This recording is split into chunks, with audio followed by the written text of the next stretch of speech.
Chapter 1123. The Japanese Empire was an island country.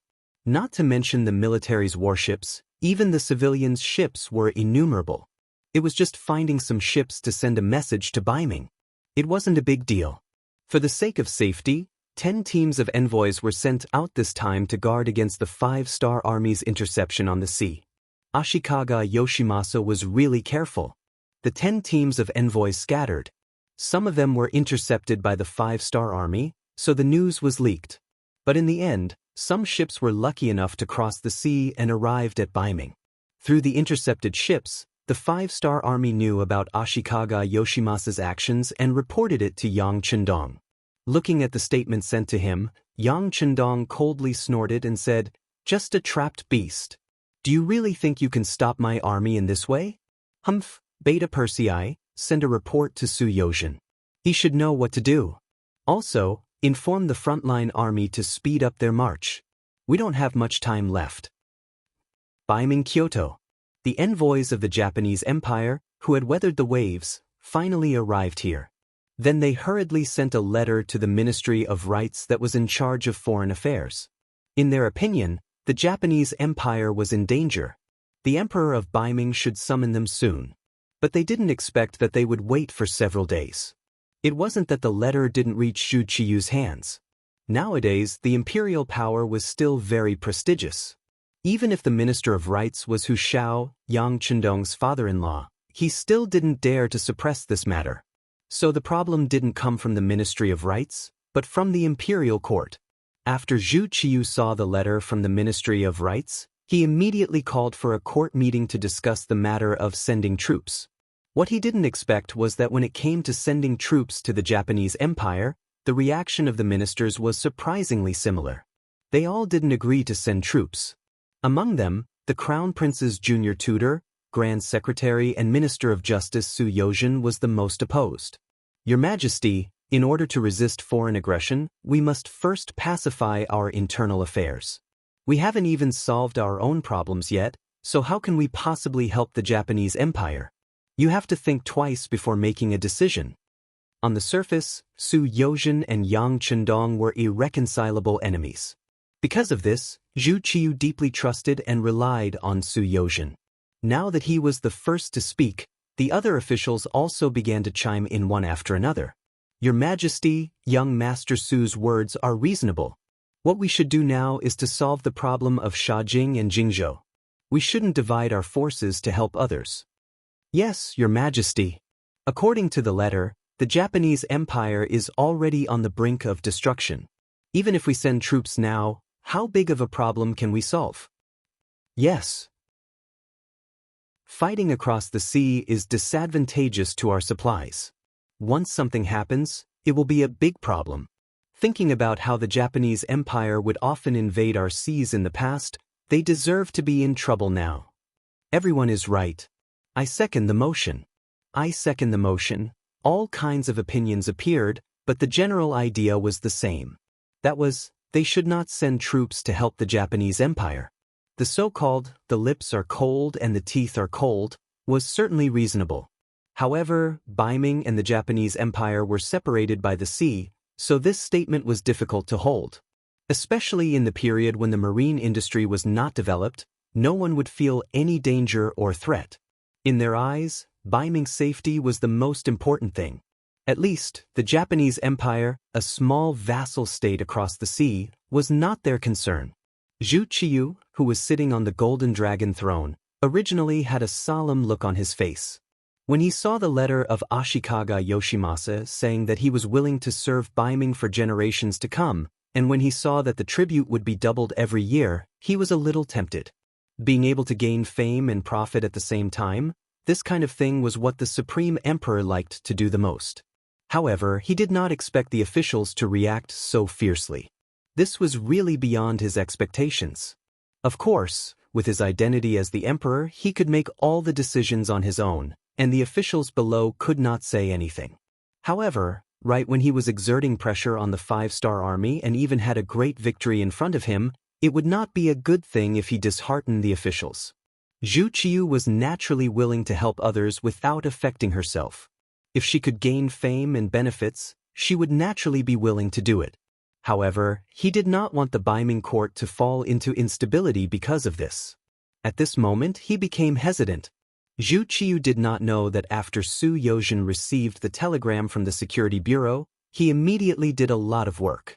Ever since he chose to follow Yang Chendong, he was wholeheartedly loyal to the 5-star army. At the same time that Zhu Qiu was forcefully withholding the salaries of the officials, he used the money that Yang Chendong gave him to rope in many people. Right now, at least a fifth of the officials in the court had received benefits from him. At this moment, it was time to show off his power.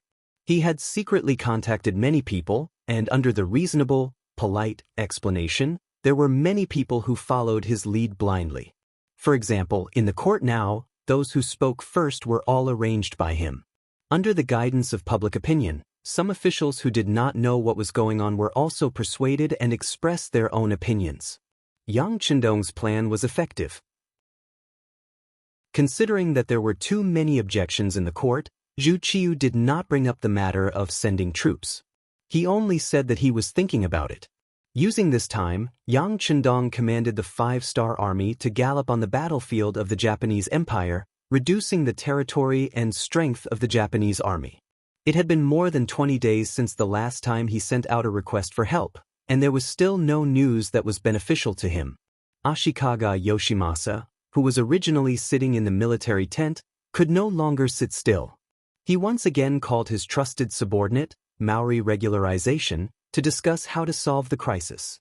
When there were only 2 people in the tent, Ashikaga Yoshimasa said, "This general wishes to send someone to send a letter to Nankeido's Kuroda and have him come to meet us. What do you think?" When Ashikaga Yoshimasa finished speaking, Maori Regularization's body clearly tensed up. The Japanese Empire's navy was still very strong, and they had a lot of soldiers. Right now, there were at least 300,000 Japanese Empire's navy in Nankeido. This was also the foundation of the Japanese Empire's navy. It's just that the 5-star army's navy was more powerful, especially the cannons on the ship had a longer range, so they didn't display their strength. But even so, the 5-star army's navy didn't underestimate the strength of the 5-star army. There was news that came back that the 5-star army in Nankeido didn't attack, which was enough to explain everything. It was impossible for Ashikaga Yoshimasa not to know this, but now he wanted to transfer the navy out. Didn't he know that if he took the initiative to break through the siege, he would suffer heavy losses? But he still wanted to do this. The meaning behind it was a little bit personal. Maori Regularization's mind quickly thought of a possibility, that is, Ashikaga Yoshimasa was really afraid of the 5-star army, so he left himself a way out. After all, with the help of the navy, they would have the ability to leave the Japanese Empire at any time. In addition to here, they could choose a new place to live. And without the help of a powerful navy, everything would be impossible. Could it be that the admiral is already prepared for the worst? Maori Regularization looked up at Ashikaga Yoshimasa and nodded. This is also good, although we will suffer some losses, it's not a long-term solution. Since Ashikaga Yoshimasa has already made a decision, even if Maori Regularization wanted to stop it, it would be difficult for him to do it. If he didn't do it well, he would offend the admiral, which would be very bad for his future. Maori Regularization agreed, which wasn't beyond Ashikaga Yoshimasa's expectations. He smiled and said, "Very well, things are settled like this." Ashikaga Yoshimasa was indeed prepared to lose and escape. In the face of the powerful offensive of the 5-star army, he knew that some things were irreversible, especially after he didn't get a reply from Baiming. This idea became even more firm. But what he didn't expect was that this backup plan accelerated the collapse of the entire Japanese army. Unlike the 5-star army, who had a radio station that was beyond this era, there were only 2 ways to send a letter to the Kuroda family. One was to send a letter by carrier pigeon, and the other was to send someone to deliver the letter. For the sake of insurance, both methods were used, and it was this decision that gave the 5-star army time to prepare in advance. A carrier pigeon in the sky was not so easy to catch, especially a well-trained carrier pigeon. But this thing was not completely guaranteed. Accidents like carrier pigeons were not uncommon. In order to double insurance, Ashikaga Yoshimasa sent an inconspicuous civilian ship to Nankado. Things went bad because of this civilian ship. The outskirts of Nankado were already completely sealed off. Even Han Chinese civilian ships and merchant ships were not allowed to pass inspection, let alone a civilian ship of the Japanese Empire. So, under the strict inspection, the messenger was found, and the matter of the Supreme General giving the order to break out of the encirclement was no longer a secret. His subordinates immediately reported the situation to Yang Chendong with a telegram. After hearing this, Yang Chendong, after serious consideration, decided to beat them at their own game. If everything was peaceful on the grasslands, Yang Chendong was not prepared to give any Japanese army a way out. They could only choose to surrender or die. But now, the situation on the outskirts was not good, and the new Second Army could face a big problem at any time. Time waited for no one, and the Japanese Empire's matter had to be solved quickly. Among them, the Japanese Naval Division was an existence that gave Yang Chendong a great headache. 300,000 soldiers, a great advantage in terms of numbers, plus the existence of small cannons, it would not be easy to bite this hard bone.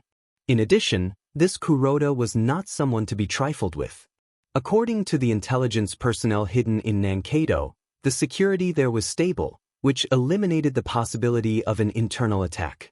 Yang Chendong was worried about how to deal with this group of Japanese army and how to occupy Nankado to solve his own problems. However, the Supreme General Ashikaga Yoshimasa's order made him see an opportunity.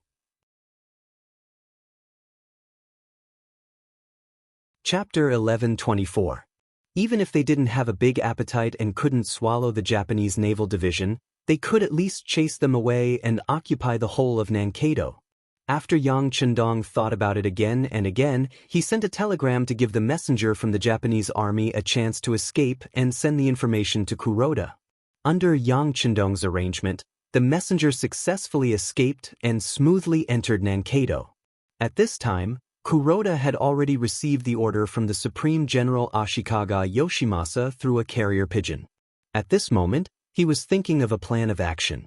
The messenger's appearance let Kuroda know that the 5-star army already knew about the plan. In a fit of anger, he directly killed the messenger. After all, the biggest advantage of an army's action was the suddenness. But now that it was gone, how could he not be angry? Of course, this was all done by the Supreme General. He only did it for double insurance. After killing the messenger to vent his anger, Kuroda had to consider the matter of breaking out of the encirclement. Although he knew that the 5-star army was already prepared, the Supreme General's order couldn't be disobeyed. The most important thing was that he didn't know what kind of problems would arise if he was trapped for a long time. 5 days later, Kuroda, who had prepared everything, gave the order to break out of the encirclement. 300,000 soldiers boarded 1,000 warships carrying provisions, supplies, and silver. They suddenly left Nankado and headed towards the sea. The ones responsible for stopping them were the elite High 4 Division and High 5 Division of the 5-star Army. In addition, there were 30,000 soldiers from the Korean Navy. In total, there were less than 50,000 soldiers. Facing the 300,000 Japanese army, even if they were prepared and had the advantage of artillery, they still couldn't stop them all. In the end, after 3 days and 3 nights of battle, only half of the Japanese army's forces were left behind and escaped. After that, the 2 division commanders sent a telegram to Yang Chendong to ask for forgiveness. However, Yang Chendong, who had already expected this result, didn't blame them. Instead, he rewarded them and gave the order to continue the chase. He wanted to use the speed and weapons advantage of the warships to continue attacking. In the end, he wanted to achieve the goal of blowing the Japanese Naval Division out of the Japanese Empire. The battle on the sea continued, and the 2 sides on land also fought back and forth many times. The Japanese army's morale was already broken, and the people's morale was already broken. The situation had already tilted a lot in the 5-star army's favor. If this continued, it was only a matter of time. The war in Wanation began to move toward the final stage. The situation on the grassland became more and more serious.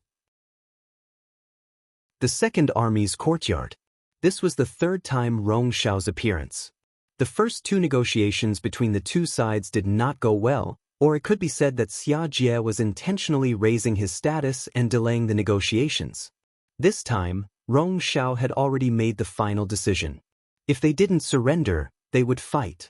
Too much time had passed, and he had already lost his patience. Or perhaps the people behind him had already lost their patience. In the end, Shajing City and Jingzhou City only had the 5-star army. The 4 divisions added together only had a little more than 30,000 people. Baiming had already spent a lot of time and energy on them. For the higher-ups of Baiming, it would be best if they could recruit this new force. But if it really didn't work, they couldn't rule out the possibility of using force. It was precisely because the higher-ups were a little impatient that Rong Xiao's attitude was a lot stronger than the previous 2 times. After doing business for so many years, Rong Xiao had developed the ability to speak with people and ghosts. His smiling face had always been harmless, but the words that came out of his mouth were very sharp. "General Shi, I wonder what you've thought about it since it's been such a long time. You should know that Baiming has already stationed 200,000 soldiers outside of Shajing City. We can attack whenever we want, and we have the ability to break through at any time." When he said this, the smile on the chubby Rong Xiao's face had already disappeared. Instead, he looked like he was going to attack if Zhang Hing didn't give him an accurate answer. Facing the aggressive Rong Xiao, Jia Bei knew that he did not have much time left. If he delayed any longer, it was very likely that things would go south. After thinking for a while, he said, "All right, I can agree to your proposal of a battlefield uprising, but please give me some time. You should know that although I am the commander of the new Second Army, other than Su Yuan, the other 3 division commanders were all arranged by Bugnam of Gojoseon. If I don't convince them, this matter won't work at all. You don't want to see a new Second Army that kills each other come to Baiming, right?" The reason given by Jia Bei was very appropriate. Rong Xiao had also investigated the identities of the other 3 division commanders, and they were indeed arranged by Yang Chendong himself. These 20,000 cavalries were a very powerful force. If they were given up just like that, the matter would not be perfect, and Rong Xiao's personal contribution would also be reduced.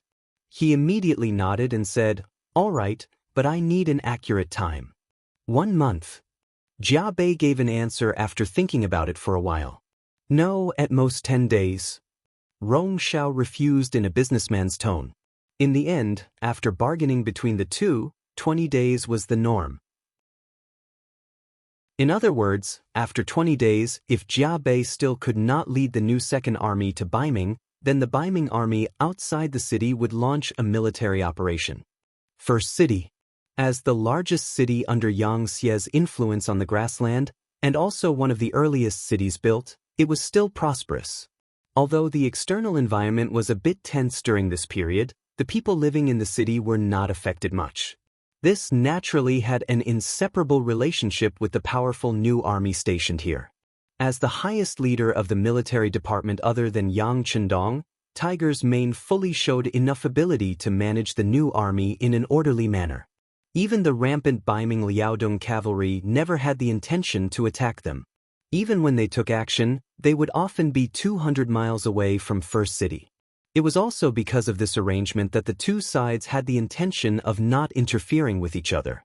But even so, Tiger's Mane did not mean to be proud at all. On the contrary, he was not in a good mood for a while. It was all because of the matters in Shajing City and Jingzhou City. Rong Xiao was indeed a qualified businessman. He knew how to maximize his benefits.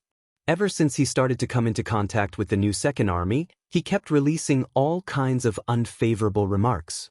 Just yesterday, a new piece of news came out, saying that it wouldn't be long before the heavily besieged new Second Army would fall into the arms of Northern Ming. When the news came out, Tiger's Mane naturally did not believe it. He did not even send a telegram to Yang Chendong. He knew that these things would naturally be handled by the intelligence department.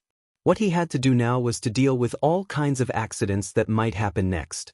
In the new army's military department in the city, Tiger's Mane invited the city lord, Yu Mian, and the logistics division commander, Yang Si, to sit down in a very quiet room. Yang Si, as the person in charge of logistics and with the lowest position, should be doing the work of pouring tea. While pouring tea for Tiger's Mane and Yumian, he did not stop talking. The two of you, looking at your frowns, you don't really think that Commander Shi will defect to the enemy, right? Hee, even if you don't believe him, you should believe in the young master's judgment. Yes, I have also come into contact with this person, and I know him better. He probably won't betray the sixth young master. Yumian also agreed. Probably. Tiger's Mane chuckled and shook his head. Didn't you hear what the sixth young master said? There is no such thing as loyalty, it's just a matter of whether the bargaining chip for betrayal is enough. After all, this Shibei is not Han, nor is he our old brother. Now that he is heavily surrounded by the Baiming army, I wouldn't be surprised if he did anything to protect himself. After Tiger's Mane finished speaking, Yumian fell silent. Actually, from his words, it could be seen that he did not have much confidence in himself. What he said was just to unite everyone and not to casually suspect his colleagues. But now, even Tiger's Mane said that he was suspicious. Of course, it was not good for him to say anything. Yang Si, on the other hand, frowned after hearing this. He had already finished pouring tea and came down from the table. His right hand gripped a teacup tightly as he thought of something and said, "Since all of you are suspicious, why don't you report this to the young master?" The young master must already know, it's just that he hasn't sent a letter yet. This is the part that we can't figure out. Tiger's Mane said as he shook his head. After Yang Si heard this, he was stunned at first. He didn't know what to say next. If even the sixth young master could not confirm the authenticity of this matter, then this matter was probably more than 50% true. Yang Si fell into deep thought and did not speak. Yumian thought of something and said, "If that's the case, then we should also make preparations early. Once something really happens to the new second army, I'm afraid that the next target Baiming will deal with will be us." With the new second army stationed in Shajing and Jingzhou City, this was equivalent to planting a stair on the grassland. Baiming had to be cautious if they wanted to make a big move. But once this constraint was gone, everything would be very different. They could concentrate all their energy on dealing with the first city and the new army. With their supplies cut off, the situation of the new army would only become more and more dangerous. That's right, that's what I'm worried about. That's why I called you guys over to see if there's any good strategy. Tiger's Mane nodded heavily. Obviously, he had thought of all this. He called the two of them over to discuss this matter. After the matter was settled, the three of them gathered together to come up with a plan. At this moment, Yang Chendong, who was far away in the Japanese Empire, had indeed received a telegram from the intelligence personnel of the first city. It described some of the rumors they had heard in detail. However, because the two cities of Shajing were heavily surrounded, they were unable to find out the specific and real situation. Therefore, they reported everything they heard regardless of whether it was true or false. Chapter 11:25. Looking at the contents of the telegram in his hand, Yang Chendong's eyes flashed with a sharp light. In his heart, he had sentenced Rong Xiao to death. All along, Yang Chendong had a natural closeness to the Han people. Even though they were both merchants, the treatment of the Han merchants was much better. Whether it was the price of goods or the ratio, it was much higher than that of the foreign races. For this reason, many people had raised objections, but he had ignored them. It could be said that this policy had allowed many Han merchants to earn a lot of money, and Yang Chendong's reputation had always been very good. However, when the forest was big, there were all kinds of birds. There were still some people who were not satisfied. They even secretly went against Yang Chendong. Rong Xiao was a typical representative of this. Of course, without Rong Xiao, there would still be Wang Xiao and Li Xiao. However, who told him to run into the muzzle of the gun? If he did not punish this person, such things would inevitably happen again in the future. In order to achieve the effect of killing one to appease the 100, Rong Xiao had already been put on the death list. Putting Rong Xiao's matter aside, Yang Chendong needed to consider and judge the situation of the new second army that was surrounded and what the truth was. Even though before this telegram, Shirbi had already sent a telegram and told him everything. However, when a general was outside, military orders could not be given. Who could guarantee that what Shirbi said was true and not a ploy to stall for time and not just to brush him off? It was still the same saying, loyalty depended on the bargaining chip. At least for now, Yang Chendong couldn't give up anything. Even if he could, before the crisis was resolved, it was just an illusion. It was just an empty check. Whether Shirbi could be trusted or not was a problem that Yang Chendong had to consider. If he made a mistake in his judgment, everything that followed would be useless. Yang Chendong thought about the first time they met and how he had promoted the other party to a commander. He felt that he had done enough and was sincere enough. Feeling that he had not done anything wrong, Yang Chendong raised his eyebrows and said in his heart, "I have done what should be done. Next, let's bet that my judgment of people is not wrong.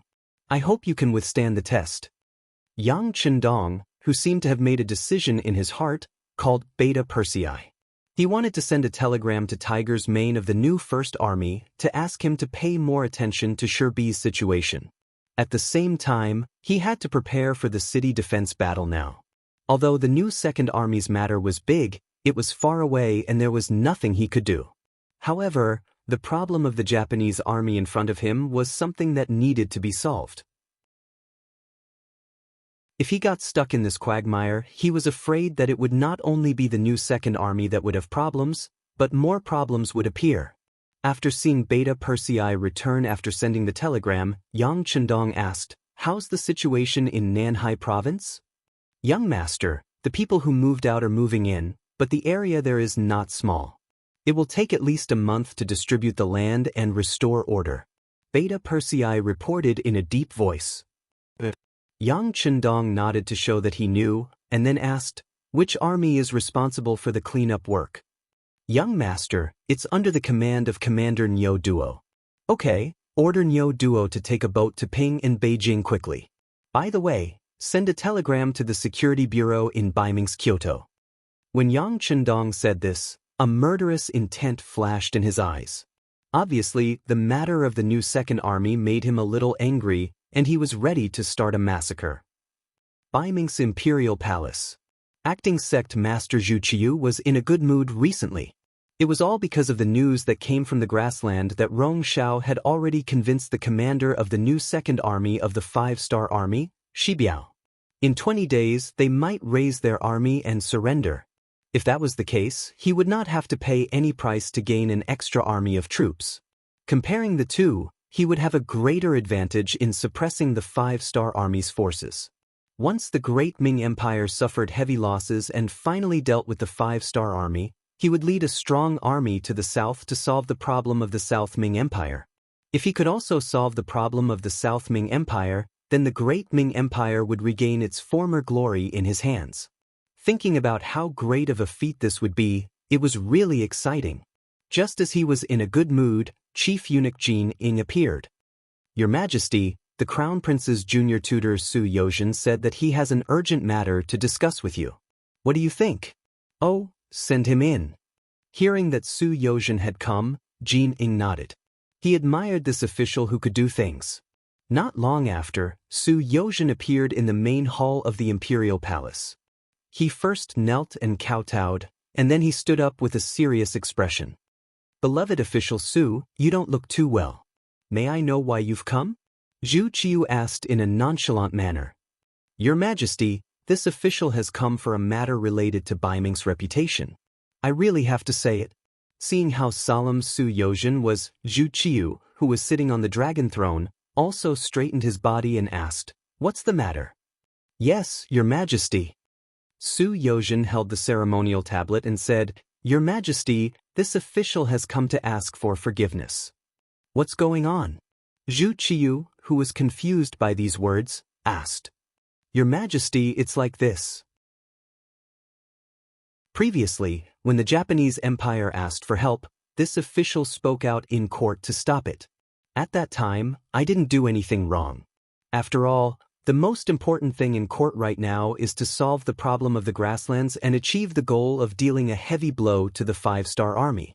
But now, it seems that this official's vision was a bit short-sighted." Su Yozhen said with an apologetic attitude. "Why do you say that?" Zhu Qiu was a bit stunned. He had already put the matter of the Japanese Empire's request for help to the back of his mind. He really didn't think that Su Yozhen would bring it up again. Su Yozhen was naturally instructed by Yang Chendong to come. Before he came, he had already thought of the words to say. He immediately said, "Your Majesty, this official has not thought things through." After a self-reflection, he continued, "Ever since the Japanese Empire sent people to ask for help, there have been all kinds of rumors. But most of them are accusing us of not helping our vassal state, especially the people from the Wara Empire stationed in the capital. They have mentioned this matter more than once in public. The Japanese Empire was a vassal state of the Great Ming Empire. Now that they were in danger, Baiming chose to not help them. Thinking about it as the current Baiming's partner, how could Yeshen of the Wara not have any thoughts?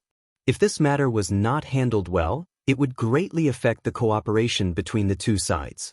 Su Yozhen used this as an excuse to speak out. It couldn't be more appropriate. After listening to this, Zhu Qiyu couldn't help but frown. Although Baiming was not as good as it used to be, and even the surrounding vassal states were almost devoured by the five-star army, he had to consider the feelings of the other party. He didn't expect that the Japanese Empire's matter would attract the attention of Yang Chendong of the Wara. Now that they were cooperating, Zhu Qiyu, who didn't want to make things worse, immediately asked Su Yozhen, "Su Yozhen, if this is the case, do you have any ideas?" "Your Majesty, I have a plan that can shut the mouth of the Wara with the smallest price." Hearing that he was finally asked, Su Yozhen answered without hesitation. "Speak." "Yes. I think we should send an army to the Japanese Empire to show that Baiming will not give up on our vassal states. As for this army, there doesn't need to be too many people, it's mainly for show. If there is any danger, then retreat immediately. That way, no one will be able to say anything." "Which army?" Zhu Qiyu asked with interest. "Your Majesty, didn't you just set up a navy? There are only 50,000 people, which is neither more nor less. Let them go to the periphery of Neon and they can test the army. It's the best of both worlds." Su Yozhen replied with a smile on her face after she finally expressed her thoughts.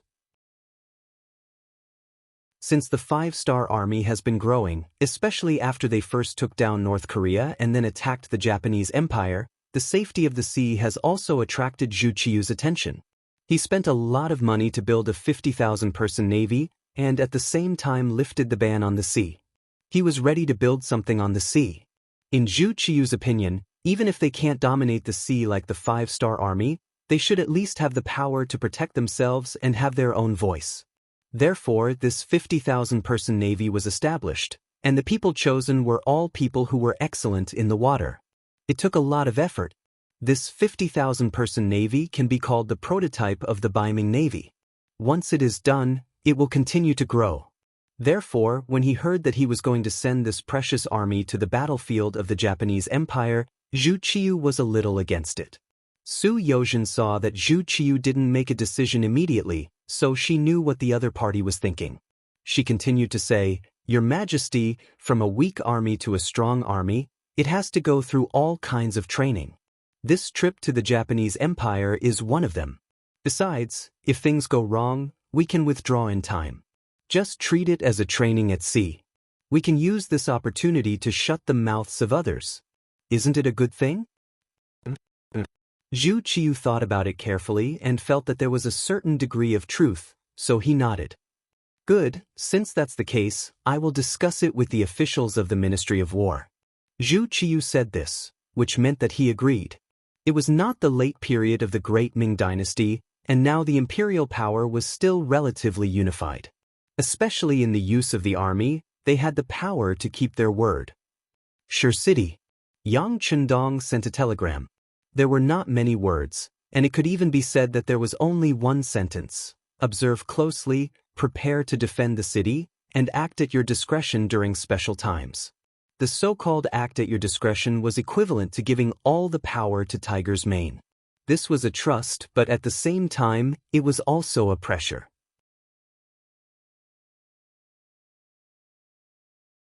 Chapter 1126.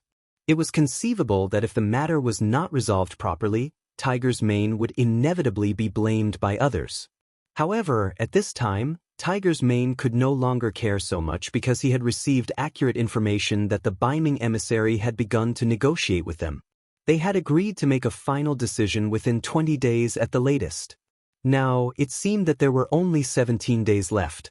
It was naturally Rong Xiao who took the initiative to be able to obtain accurate information. He deliberately opened a hole in the siege and allowed a group of people from Shajing City to walk out.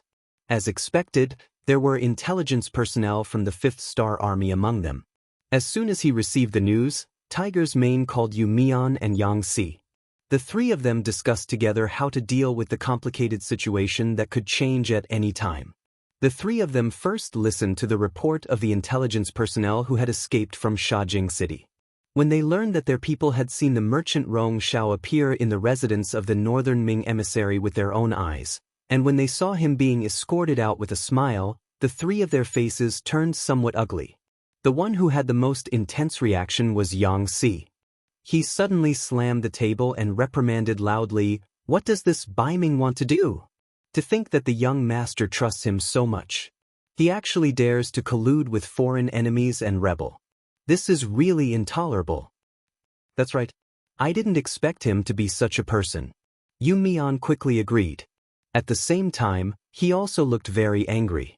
Tiger's Mane's expression was not much better, but he knew that this was not the key point now. Once the new Second Army really joined Biming, then the first city would become the next target. With the supply completely cut off, how to deal with this complicated situation was what he needed to consider.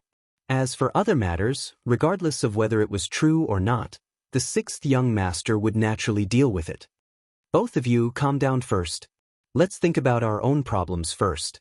Once the two cities of Shajing and Jing province are obtained by Biming, they will have nothing to worry about. The next step is to send troops to the beginning city.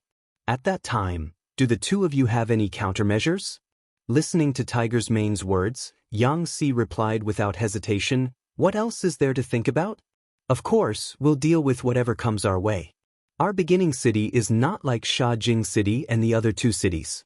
We're heavily guarded here, and we also have a united army and people.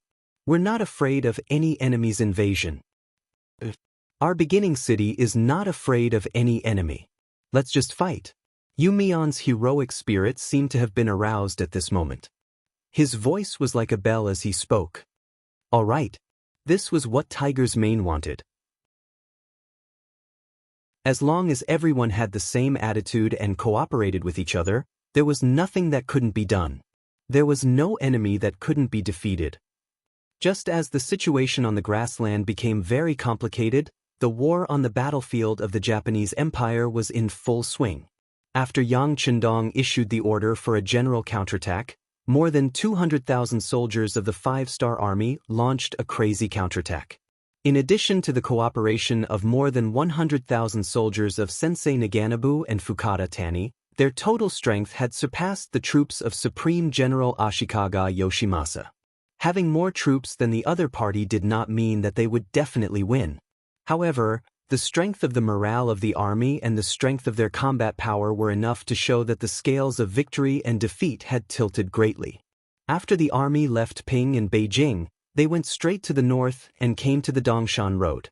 They separately conquered Jinjiang County, Mino County, Shindu County, and other places.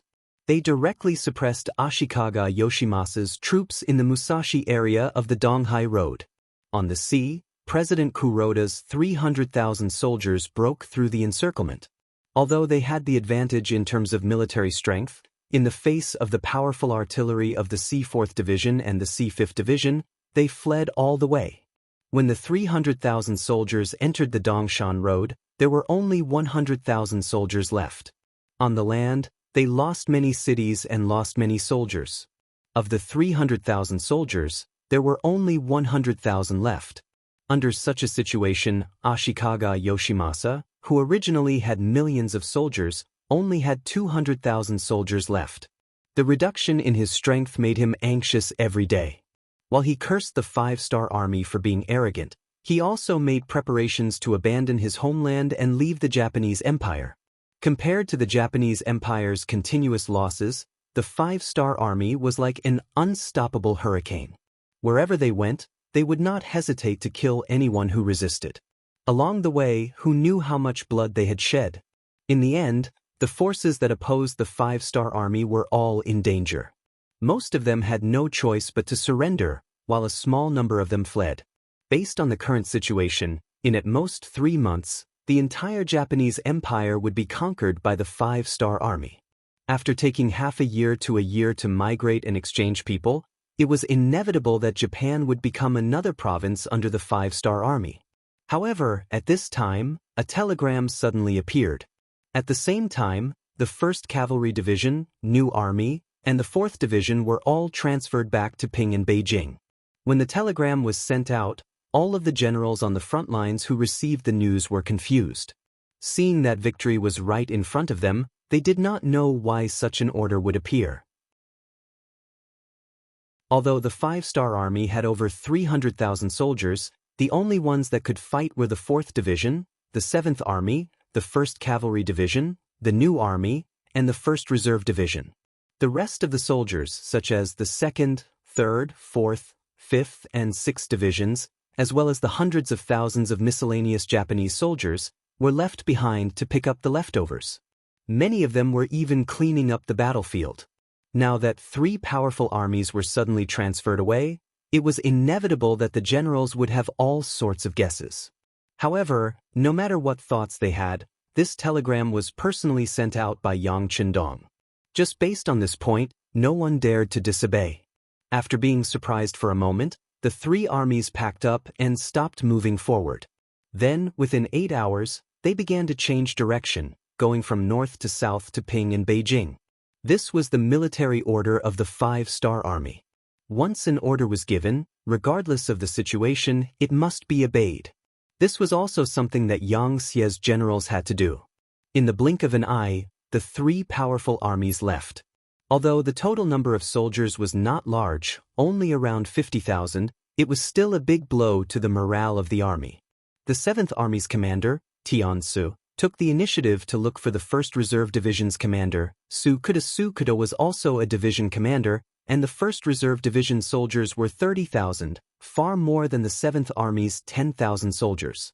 However, Su Kuda gave Tiansu enough respect. After all, he was a member of the Cold Front series, fully equipped with firearms. "Commander Tian, please have a seat." In the face of Tiansu's visit, Su Kuda did not dare to be negligent and took the initiative to walk out of the tent to welcome him. "Commander Su is too polite." Tiansu had a smile on his face. He was very satisfied with Su Kuda's attitude. Since Su Kuda was so polite, he naturally would not refuse. Instead, he took the initiative to slow down his pace, trying to keep up with Su Kuda's pace. Everyone else in the tent left. When only the 2 of them were left, the smiles on their faces involuntarily disappeared. 3 out of 5 powerful armies had left. The 2 of them felt an enormous pressure. If a problem appeared in their originally sure-win situation because of this, it would mean that the 2 of them were incompetent. This made them unusually nervous and cautious. They looked at each other. In the end, it was Tiansu who spoke first. "Commander Su, 3 out of 5 powerful armies have left. The pressure on our shoulders will be much greater." "Yes, but we are not afraid," Su Kuda said in a booming voice. "Our 1st Reserve Division has 30,000 soldiers. They are all veterans who have experienced life and death on the battlefield. Although they are not as elite as the Cold Front, we have courage and courage. We are not afraid of any opponent or enemy." "Well said," Tiansu said happily as he waved his fist in the air. "Soldiers should be like this. They should have the courage to press forward. Just like the 6th young master said, when enemies meet on a narrow path, the courageous will win. As long as we are willing to fight with our lives on the line, we can defeat even the heavens and the earth." Commander Su's words are very much to my liking. Su Kuda laughed heartily. With a good start, the rest of the conversation became much easier. As the 2 of them continued to talk, they quickly reached a consensus on how to fight the next battle. One by one, they came up with a military plan. As for Ashikaga Yoshimasa, who was preparing to leave Musashi Prefecture, he was sighing in sorrow. He was sitting on a chair and sighing with grief. He really couldn't understand. This was clearly his home ground, and he had close to 1,000,000 soldiers. How could he be defeated by a mere 200,000 five-star soldiers? But now, the enemy's numbers were increasing as they fought. Why was he getting weaker and weaker? What was the reason for this? Was it simply because the enemy's weapons were too powerful? Even now, Ashikaga Yoshimasa still didn't know what it meant to win the hearts of the people. He thought that power was a high and mighty thing. As long as he grasped it tightly, he could do whatever he wanted. However, he did not know who gave him power. When a person with power did not use it to serve the people, he would not be far from death. Just as he was sighing, the sound of footsteps suddenly came from outside the tent. Then, a happy Maori regularization appeared and shouted, "Great General, good news, good news." Good news? What good news can there be at a time like this? Ashikaga Yoshimasa said disapprovingly. In his opinion, the battle was already decided. He even had to leave his homeland. He really did not know what good news there was to be happy about. Maori regularization did not care so much. He took the report from the frontline scouts and stood in front of Ashikaga Yoshimasa.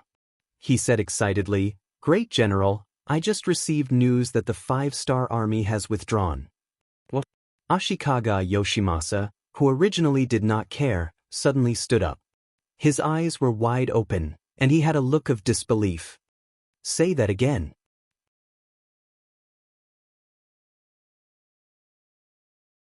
Chapter 11:27. Great General, the five-star army has retreated. Maori regularization repeated. Retreated? Have they all retreated? Ashikaga Yoshimasa's face flushed red with excitement. No. Maori regularization explained. The five-star army has only retreated 50,000 soldiers. Originally, Ashikaga Yoshimasa thought that the five-star army had completely retreated. Now that he heard that only 50,000 soldiers had left, which was less than a quarter of the army, he excitedly sat back down. Then he said with a dissatisfied tone, "Out of 200,000 soldiers, only 50,000 have left. Is there a need to be so happy? One must know that he only had 100,000 soldiers on land. Even if the other party retreated 50,000 soldiers, he still did not have the confidence to win."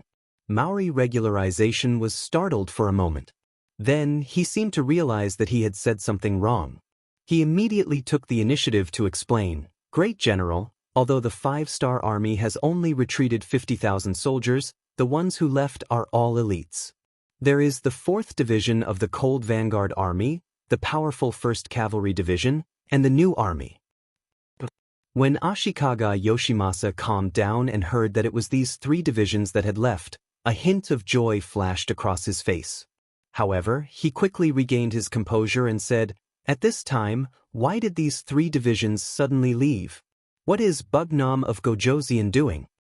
"I don't know." Maori regularization shook his head. How could he know about such a confidential matter? However, he knew that once these 3 divisions left, the pressure on the battlefield would be greatly reduced. When the opportunity was right, it was not impossible to turn defeat into victory. Although Ashikaga Yoshimasa was very curious about the whereabouts of these 3 divisions, he also knew that now was not the time to ask about it. Since the five-star army's strength was greatly reduced, he had to consider another matter, which was to turn the situation around. "Very good, the five-star army has suddenly retreated. This is an opportunity for us. Do you really think that we are easy to bully? You actually dare to look down on this great general. At this crucial time, you actually retreated instead of increasing the number of soldiers. Good, then let's show you who's the boss. Maoli-jun, take out the map." At this moment, Ashikaga Yoshimasa's face once again showed his usual domineering expression. He wanted to seize this opportunity to turn the situation around and win the war. Possible, he was afraid that he would even take back everything that he had lost. It was not impossible. After the two of them discussed for a while, they finally decided to counterattack and set their target on the Japanese army of the same race. That was the 120,000 Japanese army led by Sensei Naganobu and Fukada Tani. The originally declining Mashikaga Yoshimasa family was just struggling at death's door. Once Ashikaga Yoshimasa took over the military power, the Mashikaga Yoshimasa would not be able to do anything. It would not be long before the Mashikaga Yoshimasa took over some of the families and local forces. It would not be impossible for them to be completely wiped out. However, at this time, the five-star army appeared, and the war between the Japanese Empire began. The smart and insightful Sensei Naganobu took this opportunity to rise up and finally became the general trend. Now, not only did the Mashikaga Yoshimasa family regain their glory, but the number of soldiers under his command had also reached 80,000. If it was during peacetime, having such an army would be enough to make one a famous general. Even the Supreme General Ashikaga Yoshimasa would not dare to underestimate him. All of this was thanks to Yang Chendong. Especially after seeing the strength of the five-star army and the advanced weapons, Sensei Naganobu was even more impressed. At the same time, he was prepared to follow Yang Chendong to conquer the world and make contributions. Just like what he usually said when chatting with the other generals of the five-star army, he only had his eyes on the Japanese Empire. In the end, he was still too short-sighted. He wholeheartedly followed Yang Chendong and waited for the Japanese Empire's war to end. He wanted to see if there was an opportunity to enter Yang Chendong's eyes and then go on a campaign. Suddenly, the situation changed. The five-star army suddenly withdrew, and 3 strong armies left. This move really caught Sensei Naganobu off guard. Although he did not know where the five-star army went, he knew that since Yang Chendong gave the order, it must be carried out. However, when his gaze returned to the battlefield, he could not help but worry about his own situation. Ashikaga Yoshimasa was able to be the supreme general of the Japanese Empire for so many years, and even completely take over the imperial power. It was not only because of luck, but also because this person was very capable. Now that such a big hole had appeared on his side, he did not believe that the other party did not notice and would not take any measures. And without the 3 strong armies, would the five-star army still be able to win against the supreme general with an overwhelming advantage? Sensei Naganobu muttered in his heart. And there was another person who had the same thought, Fukada Tani. Unlike Sensei Naganobu, who took the initiative to join the five-star army, Fukada Tani was forced to do so by the situation. Before this, he had fought with the five-star army. Although he lost, he still gave the order to kill the people of the five-star army. So, even though he was also a general of the Japanese army, compared to the other party, his situation was not just a little bit worse. Originally, he thought that as long as he performed well, and Ashikaga Yoshimasa was destroyed, Bugnam of Gojoseon would be in a good mood, and no one would look into his mistakes. But he did not think that the five-star army would withdraw 50,000 of their main forces, which made the originally certain victory situation become delicate again. It was now impossible to determine who would win and who would lose. This made Fukada Tani, who was originally nervous, feel a great sense of helplessness. And it was at this time that an old friend suddenly came to the military camp, an old friend that he did not expect. This person was dressed as an ordinary Japanese army soldier. When he suddenly appeared in Fukada Tani's tent, he was really shocked. Maori regularization, why are you here? That's right. The person who came was Maori regularization, the general that Ashikaga Yoshimasa relied on the most. The reason why Maori regularization was able to come here was because of the discussion between him and the general. The two of them wanted to launch a counterattack when the five-star army's main forces withdrew. But considering that they did not have the advantage in terms of military strength, they decided to start with the five-star army. If they could find some spies and turn some generals to their own side, the military strength of both sides would have a fundamental change. At that time, winning the battle would not be impossible. After careful consideration, the two of them decided to target Fukada Tani. Although Fukada Tani's rebellion had caused the general to lose a lot of strength. But in this world, there were no eternal enemies, only eternal benefits. In order to achieve his goal, Ashikaga Yoshimasa decided to forgive Fukada Tani and give him a chance. Now that the target was decided, the general had to consider how to proceed. When Maori Misori took the initiative to stand up and express his willingness to accept and complete this mission, Ashikaga Yoshimasa was somewhat unwilling. This was the general that he relied on the most.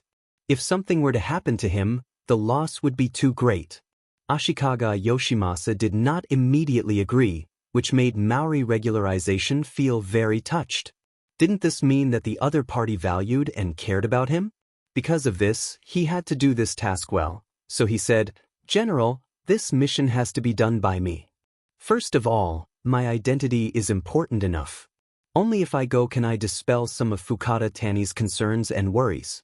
Second of all, if something were to happen, it would be better for me to die than for the general to be in danger. So please agree to my request." It had to be said that Maori regularization's reason was very reasonable. With his status, it was indeed possible for him to prove his side's sincerity. And if Fukada Tani really did not want to betray the 5-star army, taking down Maori regularization would indeed be a great achievement. The only thing that was worrying was that the risk was too high. However, Ashikaga Yoshimasa was a ruthless person after all. In his eyes, power was always the most important thing. Even if Maori regularization was loyal to him, he was just a subordinate that he could use. Since the other party was willing to take the risk and could bring him great benefits, he really had no reason to refuse. "Well, since that's the case, Mao Lijun, I'll leave everything to you." After saying this, Ashikaga Yoshimasa bowed solemnly to Maori regularization. Maori regularization hurriedly dodged, then said with a touched face, "General, with your words, even if I lose my life to Fukada Tani, so what?"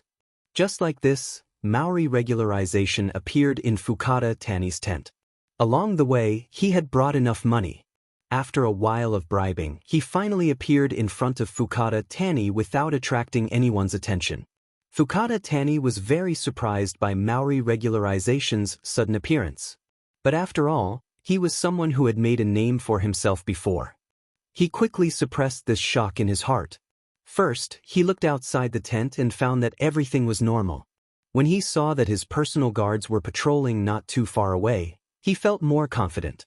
He said to Mao Lijingza, "Mao Lijun, I have to say that your courage is not small. You actually dared to appear here alone. Don't you know that as long as I shout, someone will quickly rush in and take your life? At that time, if I hand you over to the 5-star army, it will definitely be a great achievement." Facing Fukada Tani's threat, Maori regularization first smiled, then lifted his robe and looked at Fukada Tani, who was a little nervous because of his actions, and said, "Kun Fukada, as you can see, I didn't bring any weapons, so I can't pose any threat to you. So I still have a few words to say to you. If you still want to take me down after hearing them, then I have nothing to say." No threat at all. Fukada Tani let out a long sigh of relief, and his expression returned to normal. "Hee Mao Lijun, you're quite brave. But with your boldness, this general will listen to what you have to say."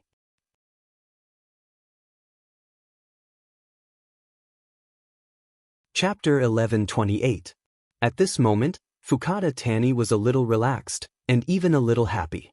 Especially when he saw Maori regularization, who used to order him around, lower his head, his mood was very good. Because he was happy, a smile unconsciously appeared on his face, and all of this fell into Maori regularization's eyes, which made him unable to help but have a trace of hatred in his heart. He was not a person who would not lower his head. Just like when he faced General Ashikaga Yoshimasa, he often lowered his head. But to a villain like Fukada Tani, he was too unwilling. If it were not for the sake of this big plan, he would not have done this. And even if he did this, he secretly swore in his heart that once the plan succeeded, it would be the time for him to take Fukada Tani's life. Maori regularization thought with hatred in his heart, but on the surface, he lowered his head and said, "Kun Fukada, this time I came here under the orders of the general. Please, for the sake of national justice, help the Japanese Empire fight back against the 5-star army. No matter what, the Japanese Empire should be our Japanese Empire, and we should not let outsiders touch it. Otherwise, our future generations will curse us for the rest of their lives." Maori regularization still wanted to talk, but Fukada Tani said impatiently, "Japanese Empire is your Japanese Empire, not ours, right? What kind of person was Ashikaga Yoshimasa? and how much he thirsted for power. As a former subordinate, Fukada Tani knew very well, so there was naturally no problem with this question. Fukada-kun, please wait for a moment. Let me finish my words. No one would be happy to have their words interrupted. If it were not for the situation, Maori regularization would have reprimanded him.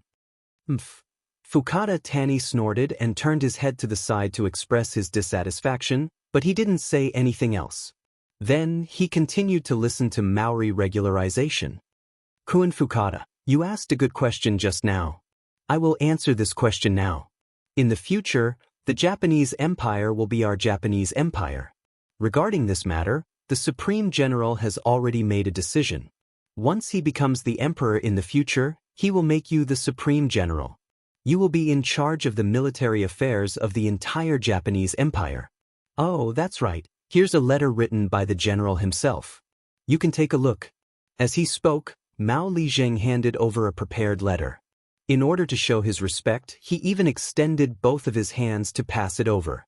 Initially, Xianxia had a nonchalant and joking expression on his face. However, when he heard that he would be appointed as the great general, his expression suddenly froze. Then he sat up straighter. Did the great general really say that? Of course. How could it be fake when it's written? If the Supreme General can't do it, Kun Fukada can take out this letter and announce it to the world.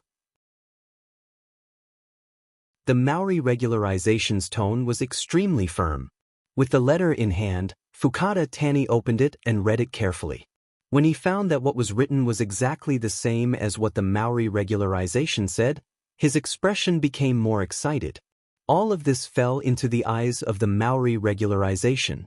After he sneered in his heart, he continued to add, "That's right. In order to express his sincerity and thank Kun Fukada for being so righteous, the Supreme General specially asked me to bring 500,000 taels of silver for you." Then, 500,000 taels of silver was sent to Fukada Tani. With power and money, no one would be able to resist such benefits. In addition, the Maori regularization continued to say, "Kun Fukada, if this matter is successful, you will be the savior of the Japanese Empire. People will remember you for generations to come. This is an incomparably glorious matter." Fukada Tani's face changed from a joking expression to one of surprise. He was smiling from ear to ear. At this moment he really wanted to laugh 3 times to express his current feelings. But when he saw the Maori regularization standing in front of him very carefully, he suddenly came to a realization. His expression became very serious, and he said very seriously, "I have seen the Supreme General's sincerity. He's right. The matters of the Japanese Empire should be solved within the Japanese Empire. How can we let outsiders benefit? Since that is the case, I am willing to raise my troops to help the Supreme General." His words were dignified and even had a sense of justice. But both of them knew that this was just an excuse. Sure enough, money can solve everything. Seeing Fukada Tani's current performance, the Maori regularization laughed. Then, Fukada Tani's laughter also sounded. 8 hours later, when the sky was completely dark, the Maori regularization left. He brought Fukada Tani's promise and the plan that the two of them had discussed together. This was a good counterattack that Ashikaga Yoshimasa and the Maori regularization had thought of. They wanted to instigate Fukada Tani to rebel and then make the center blossom. When the time came, they could suddenly send troops when the 5-star army was in chaos. This way, they would be able to win this war with the momentum of the autumn wind sweeping away the fallen leaves. It had to be said that this idea was somewhat risky, but fortunately, they succeeded. Ashikaga Yoshimasa saw the Maori regularization again. After listening to his report, he couldn't help but slap his thigh in joy and say the word, "good," 3 times. "Good, good, that's great. Mao Lijun, did you discuss to launch a counterattack in 2 days?" "Yes, everything has been discussed. When the time comes, Fukada Tani will naturally make a move on Sensei Naganabu. Then, he will burn the provisions of the 5-star army. We will take advantage of this and attack." The Maori regularization said excitedly, Very good. When the time comes, the position of Supreme General will naturally belong to Mao Lijun. As for that Fukada Tani, you should know what to do. Ashikaga Yoshimasa looked at the Maori regularization with satisfaction and said. A murderous look flashed in the eyes of the Maori regularization, and he immediately replied, Please rest assured, Supreme General, your subordinate naturally knows what to do. First, take the letter, then kill. It will be very clean. Ah, that's great.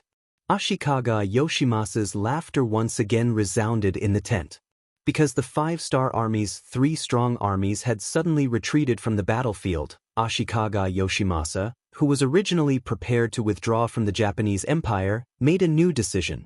He wanted to shed blood, he wanted to win back everything that he had lost. Regarding this, the 5-star Army on the other side didn't know about this.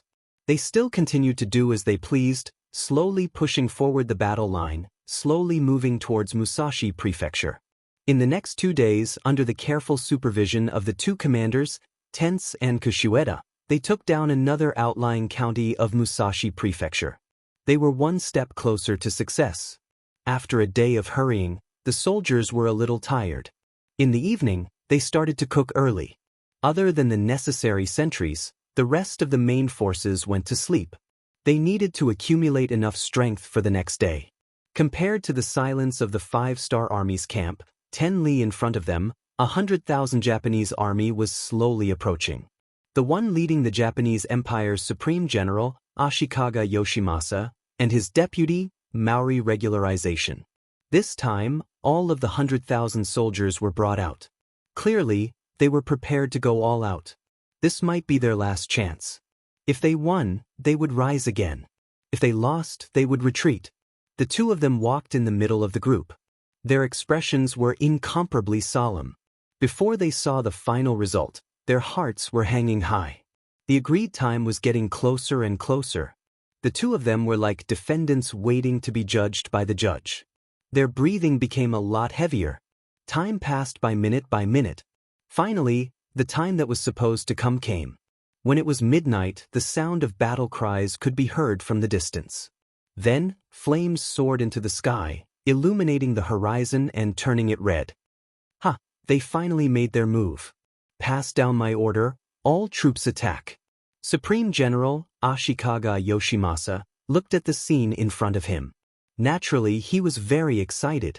After a loud shout, the 100,000 Japanese Empire in front and behind him increased their speed and rushed straight ahead.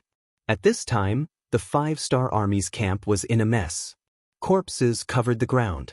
The smell of blood rushed to the nose and throat. There were military tents that were still burning. Fukada Tani, who was in full armor, was riding majestically on a tall horse and commanding the army. This time, he suddenly launched a night attack and caught Sensei Naganabu off guard. He killed thousands of people and captured countless people. He perfectly completed the mission given to him by the Supreme General. If there was a flaw, it would be that Sensei Naganabu used the chaos and the night to escape. But it didn't matter. He was just a stray dog. Fukada Tani didn't care about him at all. At this moment, he seemed to see the position of Supreme General getting closer and closer. It was almost within his reach. When Ashikaga Yoshimasa arrived with the army, he saw this scene. Seeing that the Supreme General had arrived, Xianxia put away the smile on his face and stepped forward to report the results of the battle excitedly. His saliva was really scattered all over the sky. At this moment, even if Ashikaga Yoshimasa didn't like Fukada Tani, he had to admit that the other party still had some charm and ability. At least, he completed the mission very well. So after listening to everything, he patted Fukada Tani's shoulder and said, "Very good, the next Supreme General is you. Now, we have to follow up the victory and completely defeat the 5-star Army. We have to take back everything that originally belonged to us. I am willing to be the vanguard and contribute to the new Japanese Empire." As if he was infected, Fukada Tani once again took the initiative to ask for the order. "Good, then I will have to trouble Kun Fukada." Ashikaga Yoshimasa nodded with satisfaction. Someone was willing to take the initiative to be the vanguard. That was really something to be happy about. Fukada Valley left, and he personally led his army of 50,000 to pursue the enemy. Behind him was Mori Masanori, who was also leading an army of 50,000. At the very back was Supreme General Ashikaga Yoshimasa, who was leading an army of 50,000.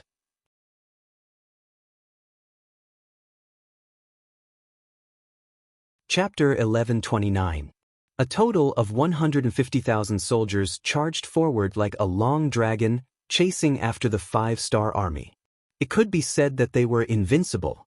They did not even need Maori regularization to do anything as they continued to advance.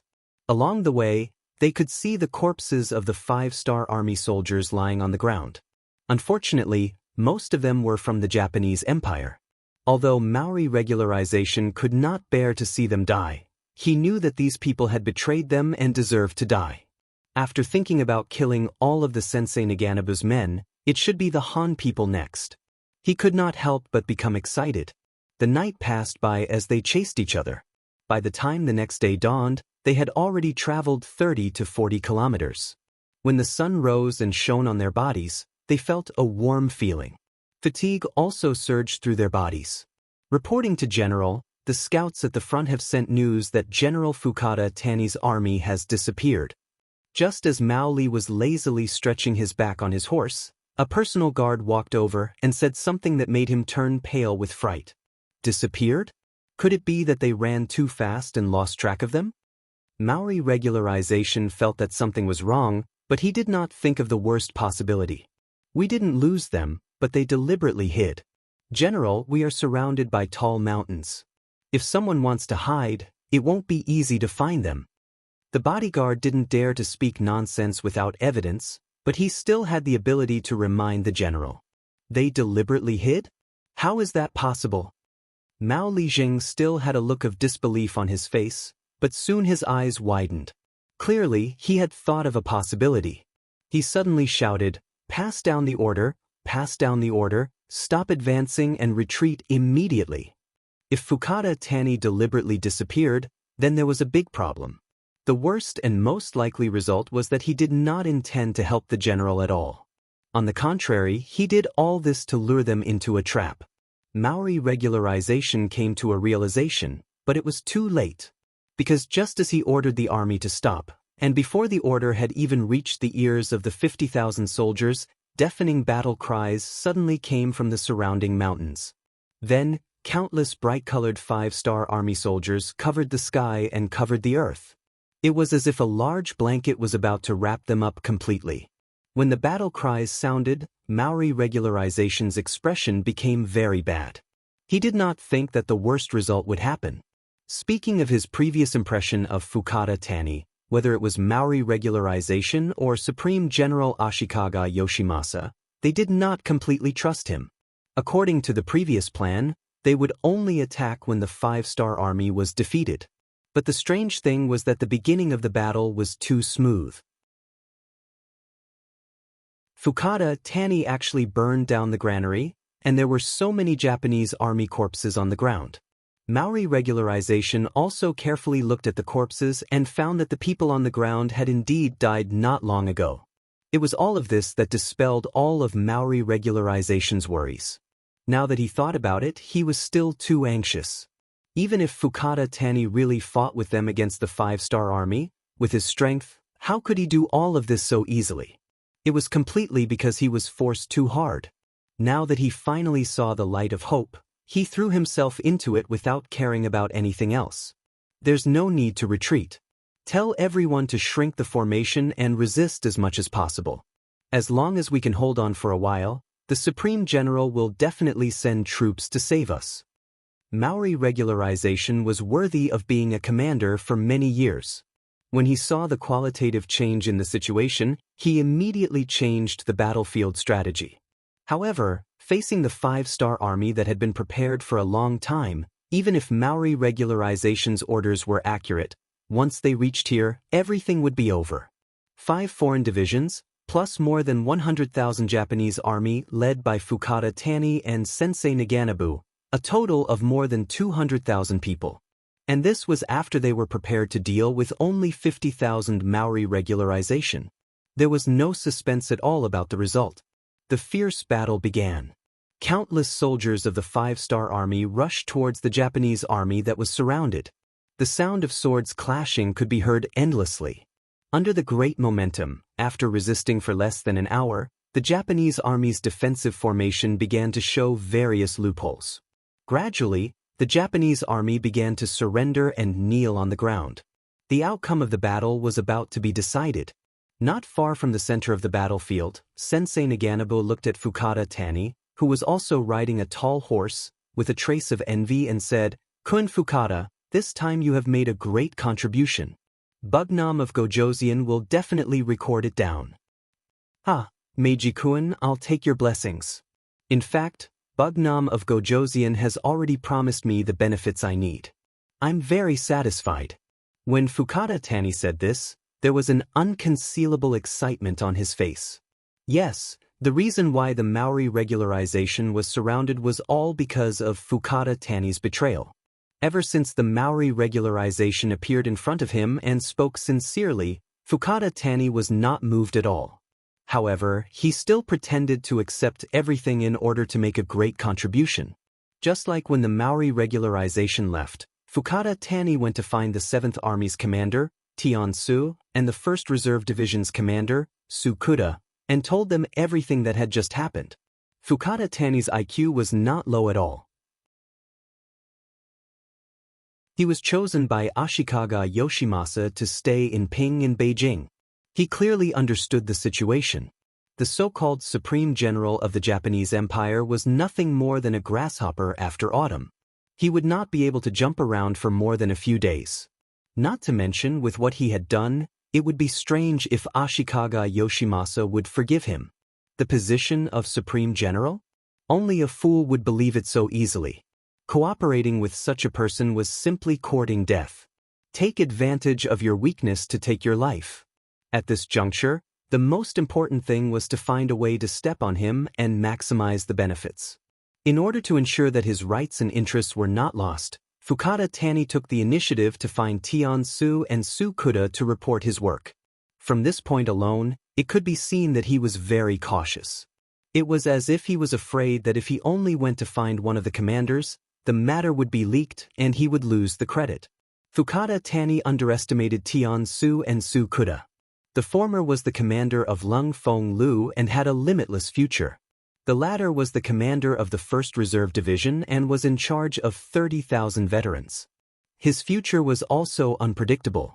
How could these two people steal Fukada Tani's credit? Therefore, this news was quickly sent to Yang Chendong in Ping and Beijing in the form of a telegram. Not long after, a telegram came back. First, he praised Fukada Tani's loyalty. Then he stated that the 500,000 taels of benefits given by Ashikaga Yoshimasa were all for Fukada Tani's personal use.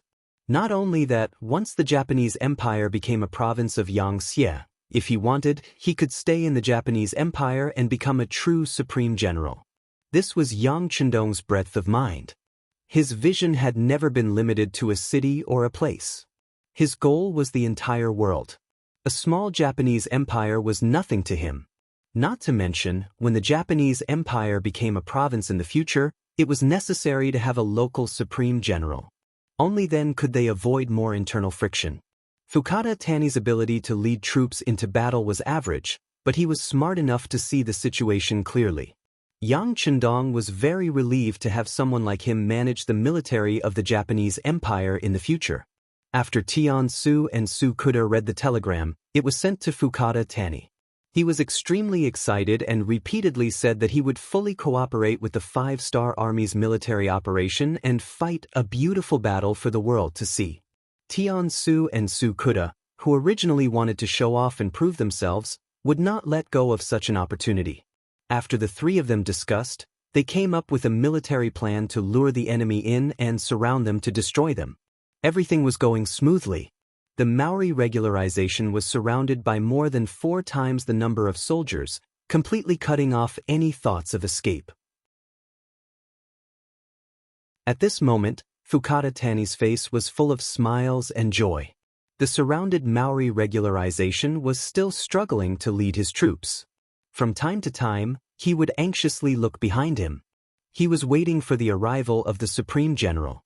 With 50,000 reinforcements arriving, the gap in strength would be reduced. They would still have the strength to fight. At the very least, their chances of breaking out of the encirclement would be much higher. Unfortunately, the Maori regularization was destined not to be able to wait for reinforcements. At this moment, Ashikaga Yoshimasa was not feeling good either. He, who was following behind, had also fallen into the trap of the 5-star army. At this moment, he was surrounded by 30,000 veterans of the 1st Reserve Division and the 7th Army, who were all armed with firearms. At daybreak, such a scene appeared in front of him. While Ashikaga Yoshimasa was shocked, he also felt a sense of powerlessness. He did not expect the situation in front of him to be like this. There were still too many questions that he did not understand. Taking advantage of the fact that the two sides were only surrounding each other and had not yet engaged in battle, Ashikaga Yoshimasa took the initiative to ride to the front of the army. He asked the two division commanders, Tian-su and Su-kuda, who were opposite him, "The two of you, I admit defeat this time. Before I fight to the death, there is one thing that I would like to clarify. Seeing that I may die, please tell me the answer. Don't let me be a confused ghost, okay?" Ashikaga Yoshimasa lowered his noble head just to ask a question.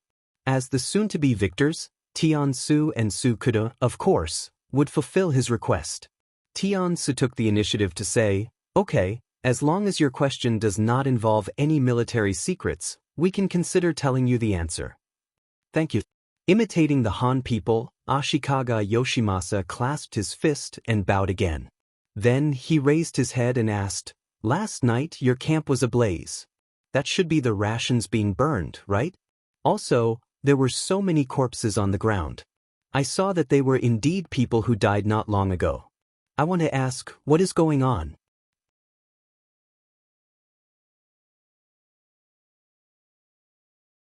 Chapter 1130. If it weren't for the existence of these two facts, with Ashikaga Yoshimasa's suspicious personality, why would he take the initiative to chase after them? If that was the case, they wouldn't be trapped now. These two questions were really puzzling, but they didn't involve any military secrets. After Tian-su and Su-ku exchanged glances, Tian-su laughed and said, "Okay, then we'll fulfill your wish and let you be a ghost who understands everything. To tell you the truth, the provisions were indeed burned, but it's just moldy food. It can only emit the smell, but it can't be eaten. As for the corpses of the dead Japanese army soldiers, it's even easier to explain. During this period of time, there were many people in your country who opposed our 5-star army. They took the opportunity to burn, kill, and loot, and did all kinds of evil. Because of this, many of them were captured. I just didn't expect them to play such a role before they died, but thinking about it, it's worth it." As soon as Tian-su's voice fell, Ashikaga Yoshimasa's face became very ugly. He didn't expect that those who died were actually his own people who opposed the 5-star army. Those who were supposed to support him were now mercilessly killed on the battlefield, and became bait for his own destruction. This scene was really unacceptable. Ashikaga Yoshimasa sat on the horse as if he was scared silly. Using this opportunity, the 5-star army launched a general attack. Ashikaga Yoshimasa, whose will was affected, no longer had the energy to command the army. Coupled with the all-out assault of the 7th Army, the battle became one-sided from the beginning. Just before the sky turned dark, the main force of the Japanese army who lost the will to resist was destroyed, and most of them were captured. Among them, Ashikaga Yoshimasa and Maori regularization died in the battle. Even before they died, their final plan to escape from the Japanese Empire was not realized. The news of General Ashikaga Yoshimasa's death on the battlefield was spread by some deserters. The Japanese Naval Division General Kuroda Naganori, who was preparing to meet him in Changlu Prefecture, quickly left on a ship, taking 100,000 Japanese Army Navy Division and disappeared into the vast sea. Even if the 5-star Army Navy Division and Navy Division went all out to chase after him, they still couldn't find him. When the news was passed back to Yang Chendong, although there was a trace of regret, he still gave the order to stop the chase. For the sake of a stray dog who escaped, sending 2 elite Navy divisions to chase after him was meaningless. With the escape of Kuroda, the general situation of the Japanese Empire was already set. The next step was to encircle and annihilate some of the opposition forces in the remote areas and re-establish the political system. It was not the first time that Xianxia had occupied other forces, so he was already familiar with the way. In less than 5 days, Du Jin, who had come from Korea, arrived here. He was the governor of Wu province appointed by Yang Chendong. Judging from the time, he should have received the news a long time ago. At this point, the War of the Japanese Empire lasted 14 months from January 1458 to February 1459. The Japanese Empire became a part of Xia's territory and changed its name to Japan Province. The governor was Du Jin, and the general was Fukada Tani. In order to maintain the stability and prosperity of Japan Province, not only did Xianxia open a lot of businesses here, but Yang Chendong also allowed 100,000 soldiers and 100,000 navy divisions to stay here. At the same time that Shaowei Province was established, many mines were being developed at the same time. According to Yang Chendong's memories from his previous life, many mines that would take many years to be discovered were being developed one by one, especially silver mines. It could be imagined that with so many silver mines being developed, it would be a great financial support for Xia's forces. Of course, these things were handed over to the new governor, Du Jin, to deal with. As Japan Province was established and gradually stabilized, Yang Chendong's eyes began to move to the west, which was Baiming and the grasslands. Before this, a piece of news first appeared in front of Yang Chendong. According to Su Yozhen, 50,000 Baiming Navy divisions had arrived at Japan Province's South Sea Road. Because communication was blocked, these people didn't know that the Japanese Empire had been replaced by Xia's Japan Province. They're here to give you a gift. Alright, accept it. After receiving the news, Yang Chendong laughed and gave the order. In reality, this wasn't a coincidence. It was something that Yang Chendong had planned for a long time. Even the 4th Army Division, the 1st Cavalry Division, and the new army had been mobilized from the battlefield to welcome these 50,000 Baiming Navy divisions. 50,000 Baiming Navy divisions weren't much, not to mention that they had just been established, so their fighting strength was mediocre. The reason why Yang Chendong attached so much importance to them was to attack Baiming Navy divisions and use this name to make a move against Baiming. Yes, Yang Chendong had already decided to go to war with Baiming. Since the other party wanted to attack the new 2nd Army, it would be impolite not to reciprocate. Of course, he had to return the favor. As for whether this battle would be a partial one or a full-scale one, it would depend on the development of the situation. Baiming Navy divisions naturally knew Yang Chendong's intentions, especially the Navy Division General Song Yong. At this moment, he was standing on a ship in high spirits, looking at the Japanese army soldiers and civilians who were lining the streets to welcome him. South Sea Road, Tosa Prefecture. This place was close to the coastline and was also the only way for various forces to enter this place. Now, in front of the largest dock here, there were tens of thousands of soldiers and civilians of the Japanese Empire. They were shouting the slogan of the Celestial Empire to welcome the guests from afar. Song Yong, who was leading a group of Baiming Navy divisions, had a full smile on his face. He was very happy in his heart. Everything in front of him made him very excited. After all, it would be strange if he wasn't in a good mood after receiving such a welcome. What made him the happiest was that on the way here, they had encountered the 5-Star Army at sea. At that time, he was very nervous. Everyone knew that the 5-Star Army's Navy divisions were very powerful. Just when Song Yong was sweating cold sweat and was thinking about whether to return the fleet or not, the 5-Star Army's Navy divisions suddenly retreated. It was as if they were afraid of them. The difference between heaven and earth made Song Yong a little confused, but he quickly remembered that he was representing Baiming. Even if the Great Ming Dynasty was divided into two, a starving camel was still bigger than a horse. It was still not something that anyone could spy on. It was precisely because of this experience that Song Yong was full of confidence in this operation. Even the powerful 5-Star Army's Navy divisions didn't dare to be enemies with him. What else was there to be afraid of? As a result, his task this time should be very simple. Along the way, his mood became very happy. When he arrived at the island of the Japanese Empire, he saw the huge crowd here to welcome him. The trace of worry he had disappeared. Song Yong's mood was very good. With his hands behind his back, he walked forward steadily with a confident smile on his face. It gave people the feeling that as soon as they appeared here, they would be able to quickly solve the crisis here. After Song Yong got off the ship and received a warm welcome, more and more Baiming soldiers also got off the ship one after another. After drifting on the sea for so many days, anyone would feel a little uncomfortable. Now that they could walk on land, and they were so welcomed, it was a very wonderful thing. The person in charge of welcoming Song Yong was a Japanese army general called Okabe Uchiyama. It was said that he was a very important general under Ashikaga Yoshimasa. He was responsible for receiving Song Yong and his party. This Okabe Uchiyama, who was not very tall and even looked a little wretched, seemed to be very good at grasping people's hearts. He had a smile on his face that made people feel like they were bathing in spring. He accompanied Song Yong all the way to a small town not far from the dock. General Song, we thank the great Ming Empire for sending troops to support us. In order to express our gratitude, the great Ming Empire has prepared food and wine, as well as beautiful women. We will certainly not let General Song down.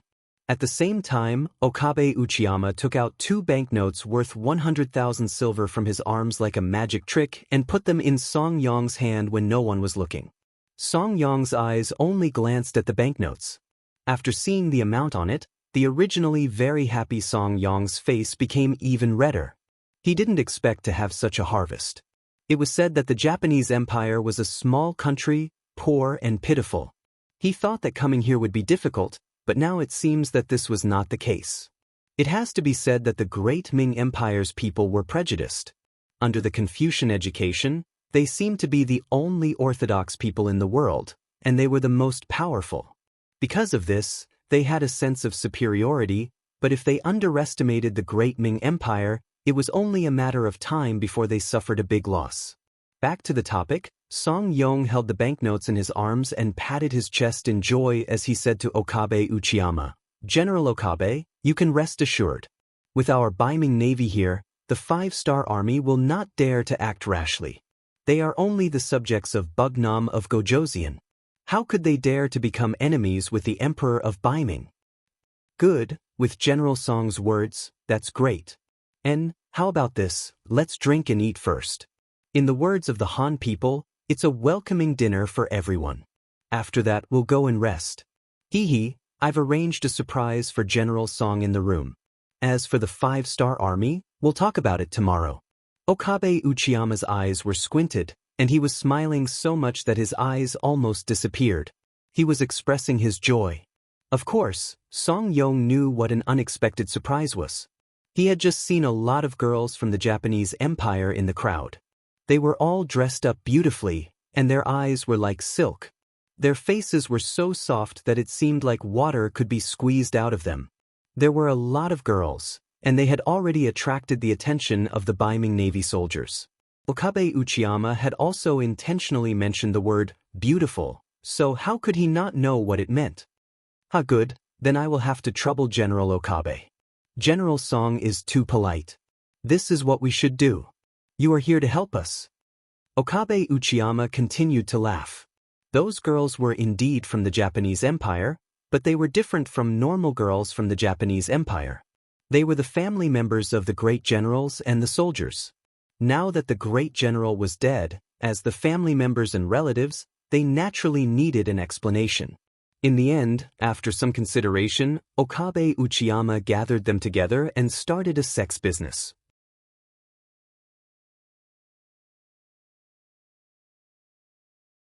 Chapter 1131.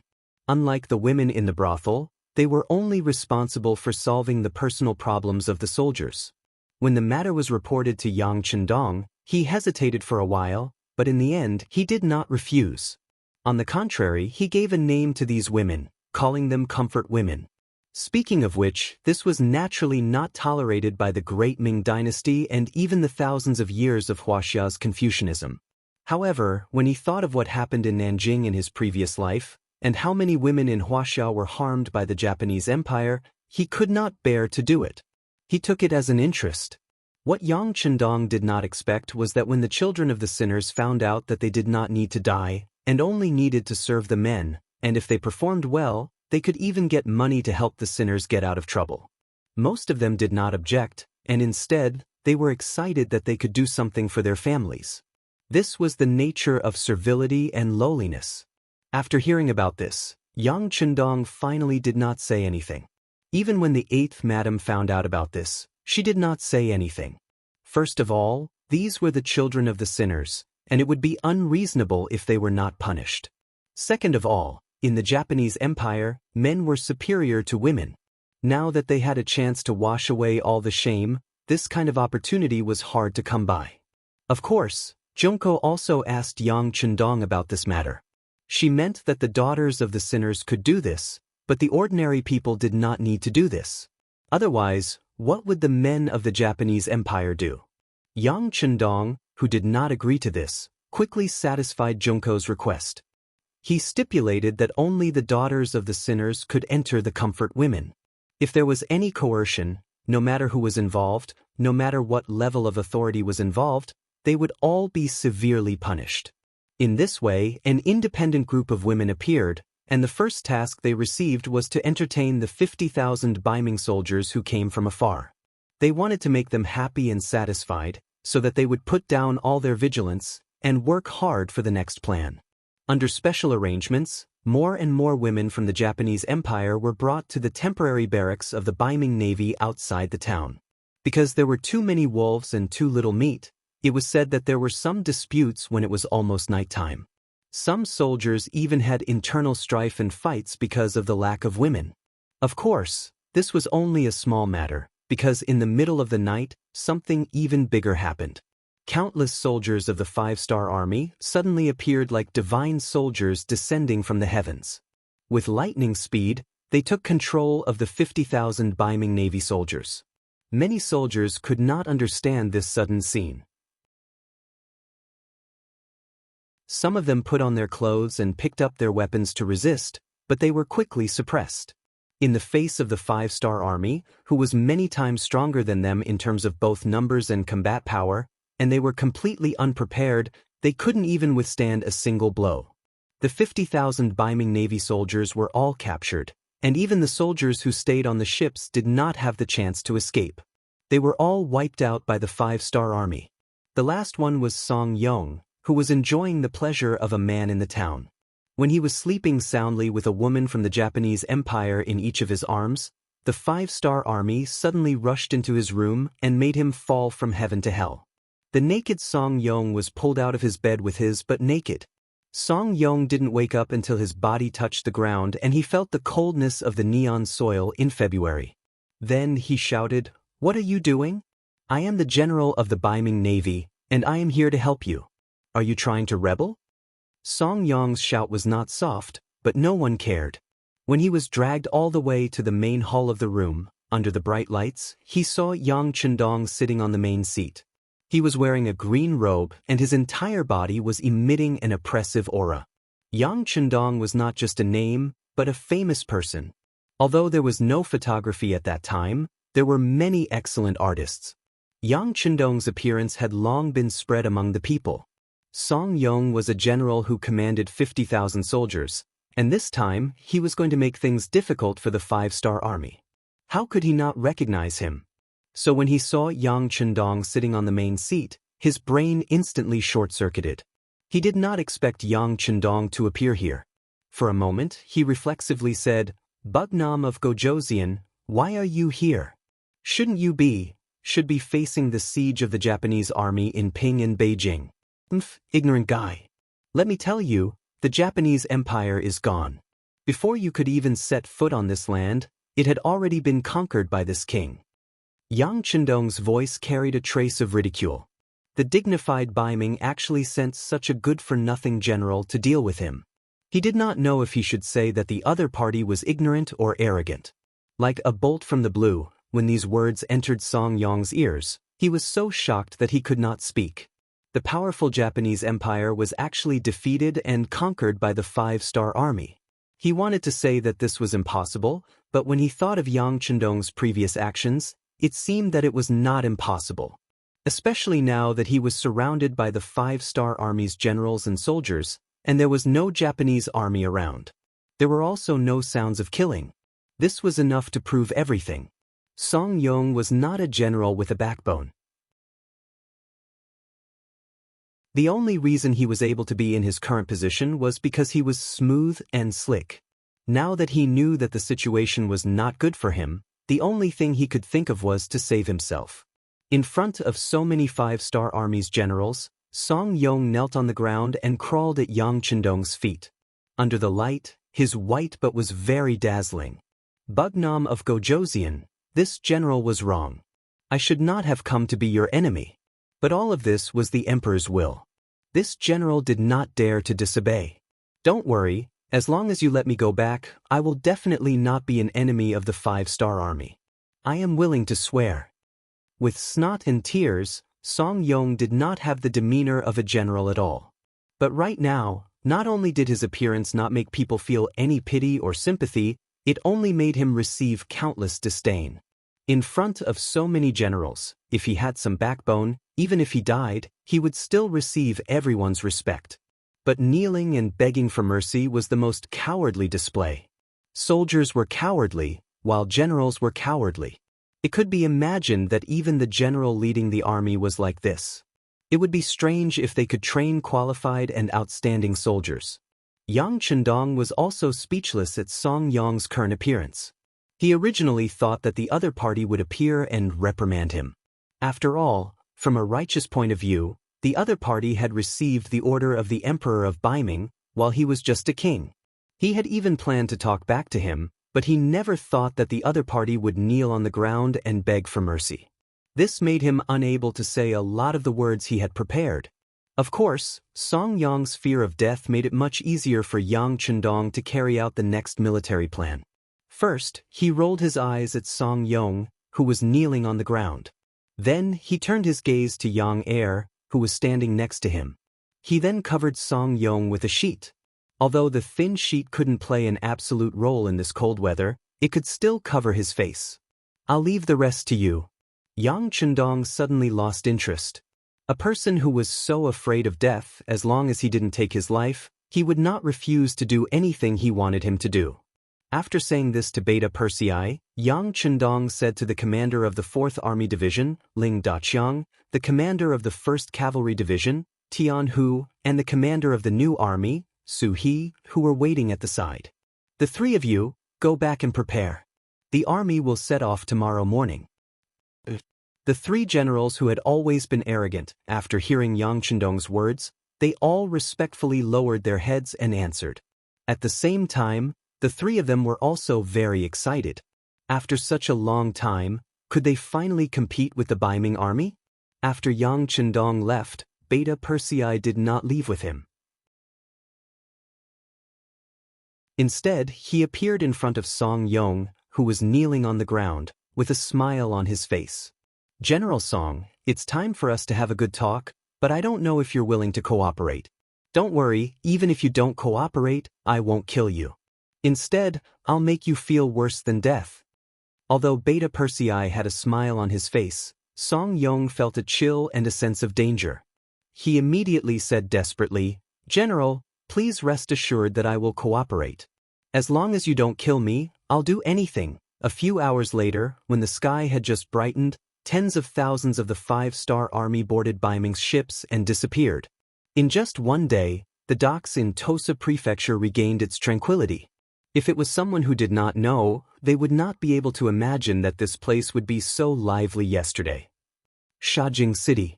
Tomorrow was the 20th day, which meant that he only had one night to delay. He had to make a decision whether to surrender or fight. Sitting in the study room, the candlelight reflected on his face. He had only been surrounded for a few months, but at this moment, he looked a lot paler than before. Mental exhaustion was the reason for all of this. Originally, he was just a Mongolian general, and he was even the kind of general who was not valued.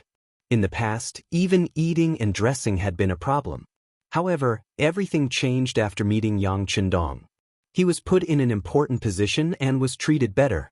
Especially the trust he had in Yang Chendong made him feel like he was willing to die for his bosom friend. Especially after he became the commander of the new Second Army, he was ready to go all out.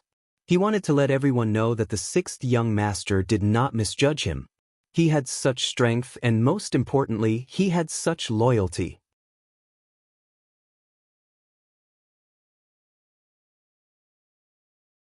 Chapter 1132. Everything was destroyed as the two cities of Shajing and Jingzhou were besieged. At this moment, the fate of hundreds of thousands of people and tens of thousands of soldiers was in his own hands. Perhaps a wrong decision would cause everyone to lose their lives, or perhaps a wrong decision would allow everyone to continue living. The choice had made Shibi very anxious. He had sent telegrams to Yang Chendong more than once to express his worries. He had also asked him to lead the new Second Army to break out of the encirclement. In this way, the hundreds of thousands of people in the two cities might suffer. Under the heavy encirclement, he could not guarantee how many people in the new Second Army could escape. But at least he did not lower his head. He lived up to the trust Yang Chendong had in him. However, everything came to an abrupt end with a new telegram from Yang Chendong. It clearly said, "The changes in the situation often catch people off guard. But thinking back to the humiliation of Han Xin and the suffering of the King of Yu, it all proves that temporarily lowering your head and lying low is also a wise move. As for where to go, no matter what decision you make, I believe in you." It was a simple sentence. There was no deliberate guidance or command. It was a sentence that placed all the initiative in his hands. But the more it was like this, the more Shibi felt the weight of the responsibility. He could not make a decision for a long time. "Master," outside the door, Division Commander Kong Ji and Guard Captain Wu asked to see you. Just when Shibi was still struggling in his heart and could not make any decision, the voice of the butler sounded outside the door. Kong Ji, the division commander of the 1st Cavalry Division of the new Second Army, could be said to be second only to Shibi in the army.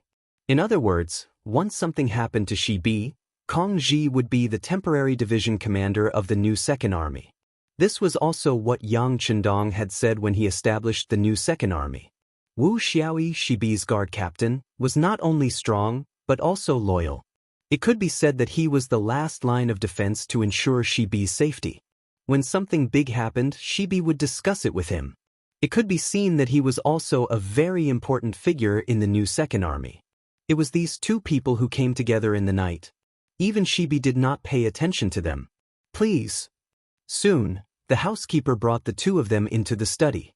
Knowing that there was something important to discuss, the housekeeper took the initiative to leave and close the door. When there were only 3 people left in the room, the atmosphere could not help but become a little tense. Perhaps everyone knew that time was limited, so after a few moments of silence, the commander of the 1st Cavalry Division took the initiative to ask, "Commander, tomorrow is the deadline given by Baiming.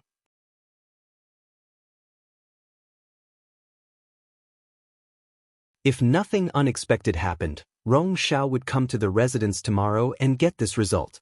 Kong Ji and Wu Xiaoyi should have been furious when they heard the result. After all, their lives had been lost as well. However, for some reason, not only were they not angry, they even chuckled. Ha, ha, ha, ha, ha, ha. Xia Biao had been waiting for the two of them to interrogate him, and had even prepared himself for a big fight, when he suddenly heard endless laughter. At this moment, even he didn't know what was going on, so he looked at the two of them. Kong Ji and Wu Xiaoyi stood at attention almost at the same time, then solemnly saluted him. "Commander, we are sorry. Just now we were just testing you. In fact, we have the same thoughts as you. We can't let down the 5-star army, and we can't let down Bugnam of Gojoseon." Shibi saw the two's actions. At this moment he finally understood what was going on. He couldn't help but shake his head with a bitter smile. "To be honest, the two of you really made me angry just now. I thought there was something wrong with my eyes again. Hee, we can't learn from people like Su Yuan. I was personally chosen by the 6th young master. How could I do such a thing?" That's right. First, he reprimanded Su Yuan verbally. Then Kong Ji continued, "Commander, Your choice and loyalty are admirable and we should learn from you. However, the matter of Shajing City cannot be delayed. We must give you an explanation. What explanation do you need? Of course, we refuse to surrender and prepare to fight. This time, Shibi said without hesitation. No. Unexpectedly, Kong Ji, who just said that they couldn't let down the 5-star army and Bugnam of Gojoseon, changed his mind. Commander, we can't fight. If we fight, our new second army will definitely be defeated. Even the hundreds of thousands of civilians in the 2 cities won't be any better. We can't fight? Then we have to surrender? This time, Shibi was confused by Kong Ji's words. That's right, we can only surrender. Kong Ji's voice was firm as he spoke. As soon as he finished speaking, Wu Xiaoyi, who had been silent for a long time, said, "We can only surrender. Commander, this is what we think." For the entire night, the candlelight in the study room never went out. As for what the 3 of them talked about, even the housekeeper who was in charge of guarding the door didn't know. The sky was finally bright, and those who were supposed to come would come. Just after breakfast, the merchant Rong Xiao, accompanied by the infantry division commander Su Yuan, appeared at the headquarters of the new Second Army. Not only them, but there were also hundreds of infantry soldiers who came with them. They were all armed. The appearance of these people was a signal. If Shibi didn't agree to surrender, they would be responsible for protecting Su Yuan and Rong Xiao until they safely left the headquarters of the new Second Army. They were even willing to fight among themselves. In the main hall of the headquarters of the new Second Army, Shibi sat there quietly. Although it was not late for the entire night, his eyes were still bright and full of spirit. At this moment, he was sitting there and watching everything that happened in the courtyard with an expressionless face. Especially when he saw Su Yuan appear with hundreds of soldiers, he couldn't help but snort coldly. Su Yuan, are you planning to rebel? Under Shibi's leadership for many years, Su Yuan was more or less a little afraid. However, when he saw Rong Xiao beside him and the soldiers behind him, he couldn't help but feel a little more confident. Commander, you know that I won't be your enemy. I'm only doing this to protect myself. I knew you wouldn't have the guts to do so. Seeing Su Yuan take the initiative to show weakness, Shibi snorted coldly. Then, he looked at Rong Xiao and said, "You're here for an answer, right? General, she is wise. You said 20 days will pass, but I wonder what you'll choose?" Rong Xiao chuckled and spoke with the attitude of a victor. After letting out a long sigh, Shibi did not immediately answer. Instead, he first raised his head to look at the sky before standing up with a sad expression. He walked into his courtyard and knelt on the ground under everyone's gazes. He was kneeling in the direction of the beginning city. "Sixth young master, I've let you down. If you want to be angry, you can just kill or torture me. I'm doing this for the sake of the hundreds of thousands of soldiers and citizens."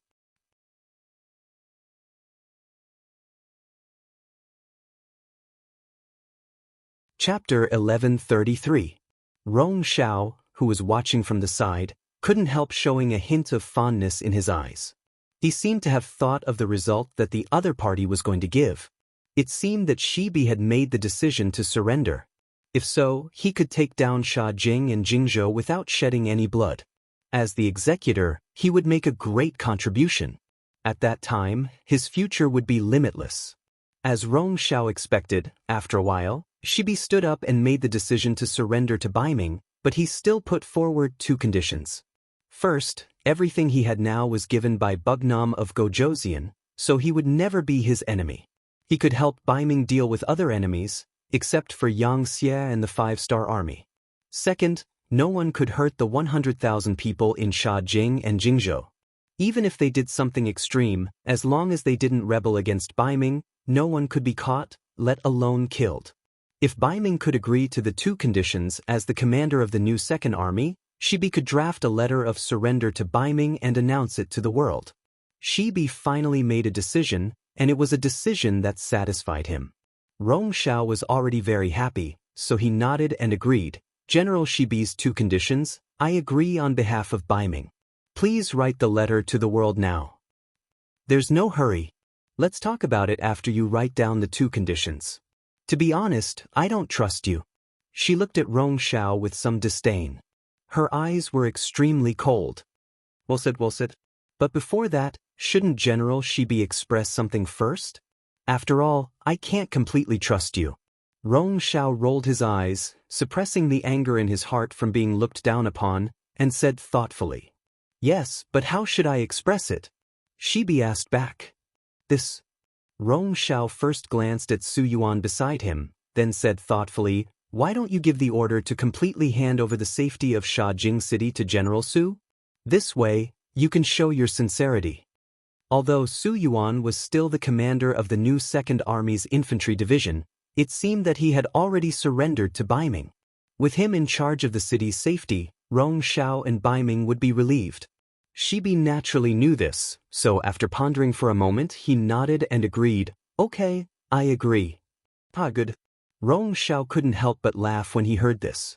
Once Su Yuan was in charge of the city's defense, it would be difficult for Shibi to go back on his word. At the very least, if they really fought, Su Yuan would only need to open the city gates and Baiming's army would be able to rush in. At that time, with the advantage of more than 10 times their military strength, victory would definitely belong to them. Forced, Shibi finally made the decision to surrender.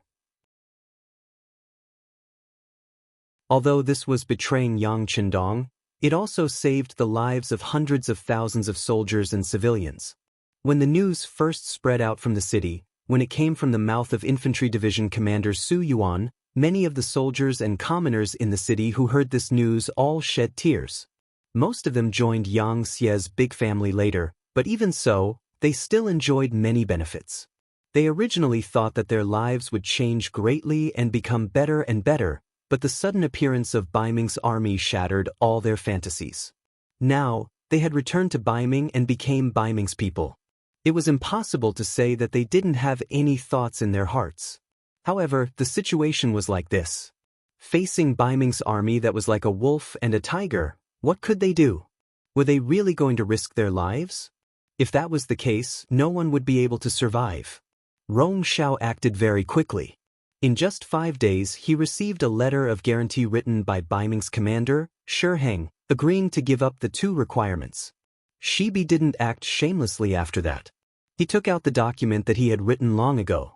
It stated that the 2 cities, Shajing and Jingzhou, would belong to Baiming from now on. They would leave the embrace of Yang Xie, which was also Bugnam of Gojoseon. After receiving the document, Rong Xiao quickly announced it to the world and spread it widely. First city. In Yang Xie City, which was the closest city to Shajing City, the army commander, Tiger's Mane, immediately called for a military meeting when he saw the document written by Shibi. They reached a very unified goal, which was to absolutely not let this happen. They had to leave Shajing City and give it to the new 2nd Army. Now, it should be said that the Baiming army was powerful and let them know that betraying Bugnam of Gojoseon would definitely not end well. The one who led the troops was Ma Xiangshan, the commander of the new 1st Army's Light Cavalry Regiment. As a light cavalry regiment, their advantage was that they were fast enough. They could be described as coming and going like the wind. With such an advantage, even if they encountered danger, they had a great chance to escape. Unfortunately, they went out with a face of anger. However, not long after they left the first city, they met Fang Dingshan, who had been waiting here for a long time. Fang Dingshan led the Liaodong Iron Cavalry, which had expanded to 70,000 people, and set up a formation. It was as if as long as they rushed over, they would kill all of them. Although Ma Xiangshan was very angry, considering the comparison of the forces of both sides and the fact that the Liaodong Iron Cavalry was also an elite cavalry force, in the end, his rationality prevailed over the anger in his heart. He had to order the army to retreat and return to the first city behind him. Without the external force, Shajing City and Jingzhou City fell into the hands of the Baiming army as they wished. In order to achieve the goal of completely controlling these 2 cities, the Baiming commander Shi Heng, who was now in charge of the security of this area, ordered more than 100,000 Baiming army to enter the 2 cities. In addition, Su Yuan's infantry division was firmly on the side of Baiming. At this moment, the advantage of the military strength fell into the hands of Baiming. After the fall of the two cities, especially after the 100,000 Baiming army entered, they were not people who followed the rules. Gradually, there were some incidents of burning and looting. Perhaps it was because their military pay was too low, and there were many good things in the two cities. Under the greed, there were many open robberies. In just a single day's time, more than 10 shops were robbed, over 100 women were taken, and several dozen commoners were killed on the streets. Because of this, he was extremely unhappy. He wrote a letter to Commander Shi Heng, expressing the resentment in his heart. Unfortunately, even if Shi Heng personally stepped in, he could only control the situation from worsening. As for the Baiming soldiers who robbed and killed before, none of them were punished. Obviously, Baiming had used a compromise. They did not want to anger Shibi and cause a mutiny among the 3 cavalry divisions of the new Second Army, but they also did not want to hurt the morale of their own soldiers. Naturally, Shibi was not happy about this. However, he did not expect that his guard captain, Wu Xiaoyi, would actually ride out of the manor alone in a fit of anger.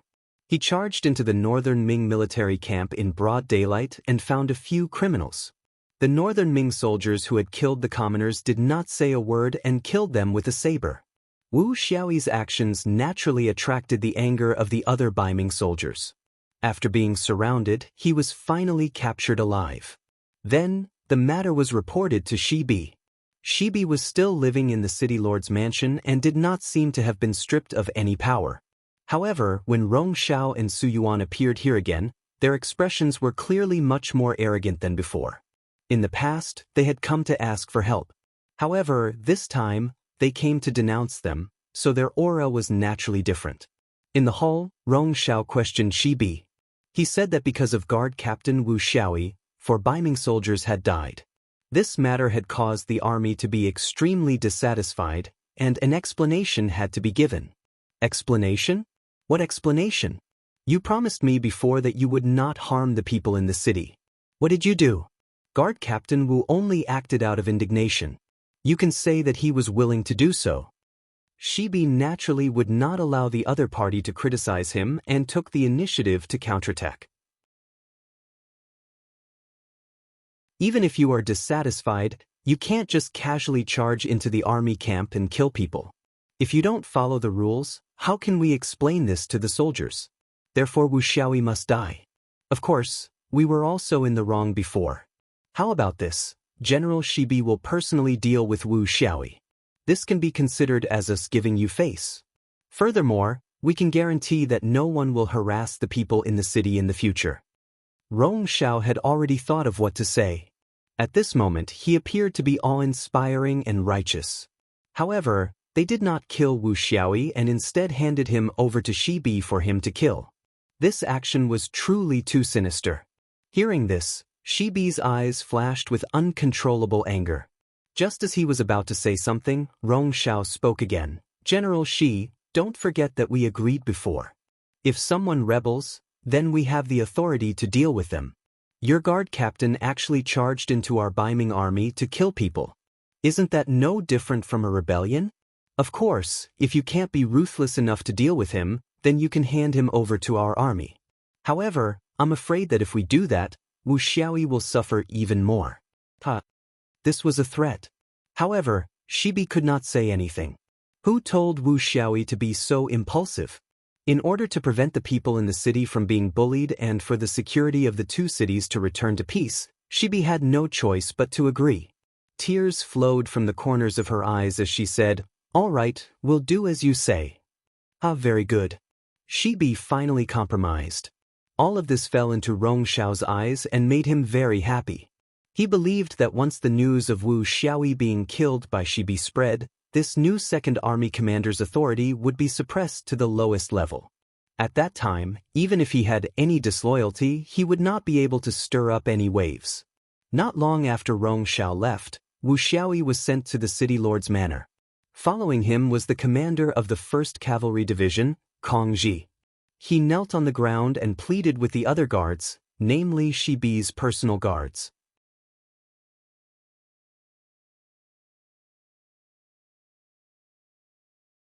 Chapter 1134. Although Shirbi couldn't bear all of this, he still issued the order to execute Wu Xiaoyi in the end. The execution was carried out in the courtyard of the city lord's mansion. Present were Shirbi, Kongji, a group of personal guards, and several supervisors sent by the Baiming army. Shirbi's eyes were filled with tears, and he shouted the word, "Kill," in pain. After laughing, Wu Xiaoyi's head fell to the ground. When the news spread out, the whole city was in an uproar. Everyone felt that there was no hope for the future. Because of this matter, Shirbi also developed a grudge with Kongji and the other 2 cavalry division commanders. It was said that even if it was his order, the 3 division commanders began to resist. Rong Xiao heard this news in the mansion in the city. Of course, he was very satisfied. He believed that it wouldn't be long before there was internal strife among Shirbi and the others. That would be the time to deal with these high-level figures. At that time, it would be the time for them to send people to seize the military power. Sha Jing and Jingzhou seemed to have calmed down. As time passed, when the morale of the army and the people's hearts were slack, they would completely belong to Baiming. And for all of this, the 5-star army didn't seem to do anything, especially the first city. It seemed that they couldn't even protect themselves because after dealing with Sha Jing and Jingzhou, hundreds of thousands of Baiming troops began to surround the first city. An even bigger storm seemed to be about to begin. The new Ergon-Dusi area had now been renamed Liaodong by Zhu Qiu. In the sea town of the Twin City Guard, which was the town that Yang Chendong first came to when he attacked the grassland, it was very lively at the moment. Countless 5-star army came ashore from here. They disguised themselves as Baiming sea soldiers and entered the town with lightning speed. When the 200 Baiming soldiers guarding the town realized that something was wrong, they were already on the chopping block. The army that appeared here was the 5-star army led by Yang Chendong. Moreover, it was the main force of the army. For example, the army that came along this time was the 4th Army Division, the 1st Cavalry Division, and the New Army. In addition, there were also 30,000 C-ranked soldiers transferred from Korea. The 3 divisions of the 4th Army Division had been deployed from the war against the Japanese Empire, and they were only the first batch. Following closely behind them were even more troops that had retreated from the battlefield of the Japanese Empire. As the vanguard troops, these 3 troops became Yang Chendong's fist forces. Their mission was to open a new passage here that led to the origin city from the outside world. In the past, Liaodong region was part of Baiming's territory. Even if Yang Chendong had any ideas, he would have suppressed them because of the general situation. But now, they had already targeted the new 2nd Army. What was there to hesitate about? It was impolite not to reciprocate. Yang Chendong was not a person who would not retaliate. Compared to other people, he was originally a vengeful person. It was just that many times, the time was not ripe, and some of his ideas had not been formed yet. Looking at Baiming now, Korea and the Japanese Empire had been included in Yang Xie's territory. At this time, Yang Chendong did not have so many concerns. Not to mention, this time, Baiming had provoked him first. Even if he fought back, it could be considered that he had a legitimate reason. Sea Town became Yang Chendong's first gate when he entered this place. It had to be said that Northern Ming was also filled with talents. Furthermore, this place was very close to the coast. It wasn't that no one had considered the possibility of the 5-star army suddenly making a move. Although the probability of this happening was too small in many people's eyes, the nearby city guards still arranged for 200 people to be stationed here. They also prepared enough beacon towers to ensure that if there was an emergency, they would be able to warn the other cities and city guards in advance, giving them enough time to prepare. But obviously, they had miscalculated again. With regards to the situation here, the Yang faction's intelligence department had already investigated thoroughly. They captured Song Yong alive and detained all of the northern Bright Sea divisions so that they could send their army here without attracting any attention. Now it seemed that this first step was right. At least, the Baiming army outside Sea Town had not discovered them yet. "Young master, what should we do next?" Beta Persei stood beside Yang Chendong with his hand holding the hilt of his sword. There was some excitement on his face. Previously, when they were in the Japanese Empire, They had heard that Baiming had attacked the grassland and surrounded the two cities of Shaojing and Jingzhou. It was only because the Japanese Empire's war at that time that they really did not have the spare energy to take care of this place that the Baiming army had been arrogant for a few days. Now that the war in the Japanese Empire had finally ended, it was naturally time for them to take revenge. It could be said that Yang Er and the other warriors were filled with anger when they came here. Their first opponent was only around 200 people, and they had come here in the form of a surprise attack. This number of enemies was really not enough to fight, not enough to look at. Hearing Beta Persei's question, Division Commander Ling Daqiang, Division Commander Tian Hu, and Commander Su He all looked at Yang Chendong with shining eyes.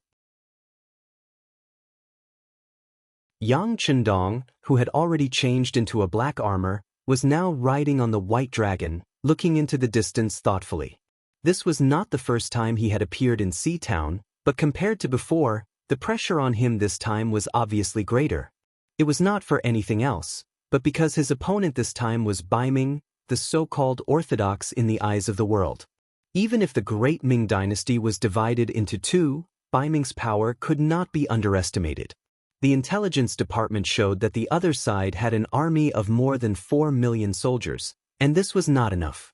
They were still expanding, and this number alone was not easy to deal with. Not to mention, Yang Chendong still had so many family members and businesses in the capital of Baiming. Perhaps if his business was gone, he could start again. If his money was gone, he could earn it again. But if his family members were gone, then it would be too late for Yang Chendong to regret. Fortunately, Baiming did not seem to have any intention of falling out with Yang Chendong. At least from the intelligence department's information, his family members were not targeted by Baiming, and even his business was still running. Thinking about it, Yang Chendong was not only Baiming's enemy, but also the enemy of the southern Ming dynasty and the kingdom of Juarez Yeshen. Moreover, he was so powerful that Baiming had to go all out to fight with him. If both sides suffered heavy losses, even if they won, it would be a Pyrrhic victory. At that time, it would only give their opponent an opportunity. This was also the reason why Baiming did not want to fall out with Yang Chendong. They only wanted to eliminate Yang Xie's forces around them and then vigorously develop themselves. But even if it was this request, Yang Chendong would not easily agree. The grasslands were not Baiming's sphere of influence to begin with. Everything in the first city was obtained by Yang Chendong and his brothers step by step. Why, seeing that the meat was fat enough, now you want to kill it to satisfy your cravings? How could there be such a good thing in the world? From the moment he appeared here, Yang Chendong was already prepared to fall out with Baiming. The only difference was to what extent he would fall out with them in the end. Now that Beta Persei asked, he naturally would not be polite. He nodded lightly and said, "The next step is naturally to fight. Since someone has snatched 2 of our cities and dealt with 1 of our armies, then we will return the favor tenfold. Then bring me the map." As soon as he finished speaking, Long Wei quickly sent the map to Yang Chendong. Then he pointed to the Shuangqing guards closest to Sea Town and said, "Commander Ling, take your 4th division and set off from here. First, capture this city. Remember, it's best if you don't hurt anyone. Then, follow me to the Terran area." The commander of the 4th Division, Ling Daqiang, immediately stood at attention and said with a happy expression. This was equivalent to the first battle, and this was handed over to Lung Feng. This was enough to prove the 6th young master's trust in them. Yang Chendong pointed to many places on the map one after another, then looked at Su He and asked in a deep voice, "Commander Su, from Shuangqing guards to the west, the Ajulan guards, the Tun guards, the Fuyu guards, the Duoyen guards, all the way to the Wonan River guards, as well as a large area in the north. I'll leave it all to you. Do you have the confidence to take them down one by one?" Su He's face was solemn, but his expression showed that he was extremely excited. He immediately stood at attention and said, "Please rest assured, Bugnam of Gojoseon. Our new army promises to complete the mission." "Very good." Yang Chendong nodded in satisfaction. Finally, his gaze fell on Tian Hu and said, "With all the targets of the new army as a front line, this will be your defense area. In short, no reinforcements from Baiming are allowed to set foot here. If one appears, you will defeat it. Do you have a problem? No problem. Tian Hu promised. As the number 1 cavalry unit, the commander of the 1st Cavalry Division, their mobility had always been the strongest. They were the most suitable to intercept reinforcements. The 3 capable generals had divided the work. The moment Yang Chendong ordered people to put away the map, he looked forward with bright eyes and said, "Very good. Since that's the case, everyone go and prepare. We will set off in 4 hours. Do not slack off." With the order, Yang Chendong's first initiative to mobilize troops against Baiming officially began. This also meant that Yang Chendong had enough confidence to compete with Baiming for the world. After the end of the naval battle, the land battle officially began. Shuangqing guards Qian Hu Hiying. He was currently resting in his mansion in Shuangqing. He didn't feel that the war had begun and that he was in danger. This couldn't be blamed on him. Since Baiming began to vigorously develop their military, the status of the soldiers had increased a lot. Especially with the establishment of the Liaodong cavalry, many of the troublemakers in this area were recruited. Without those troublemakers causing trouble, Hiying felt that the security was a lot better. Therefore, during this period of time, he was very comfortable as a Qianhu. After dinner, he would hug his new concubine and sleep soundly in the room. It was really a happy thing in the world. It was wonderful. You're tuning in to the Wang Lin's Journey YouTube channel. Don't forget to subscribe and join us on this journey to catch the most captivating stories.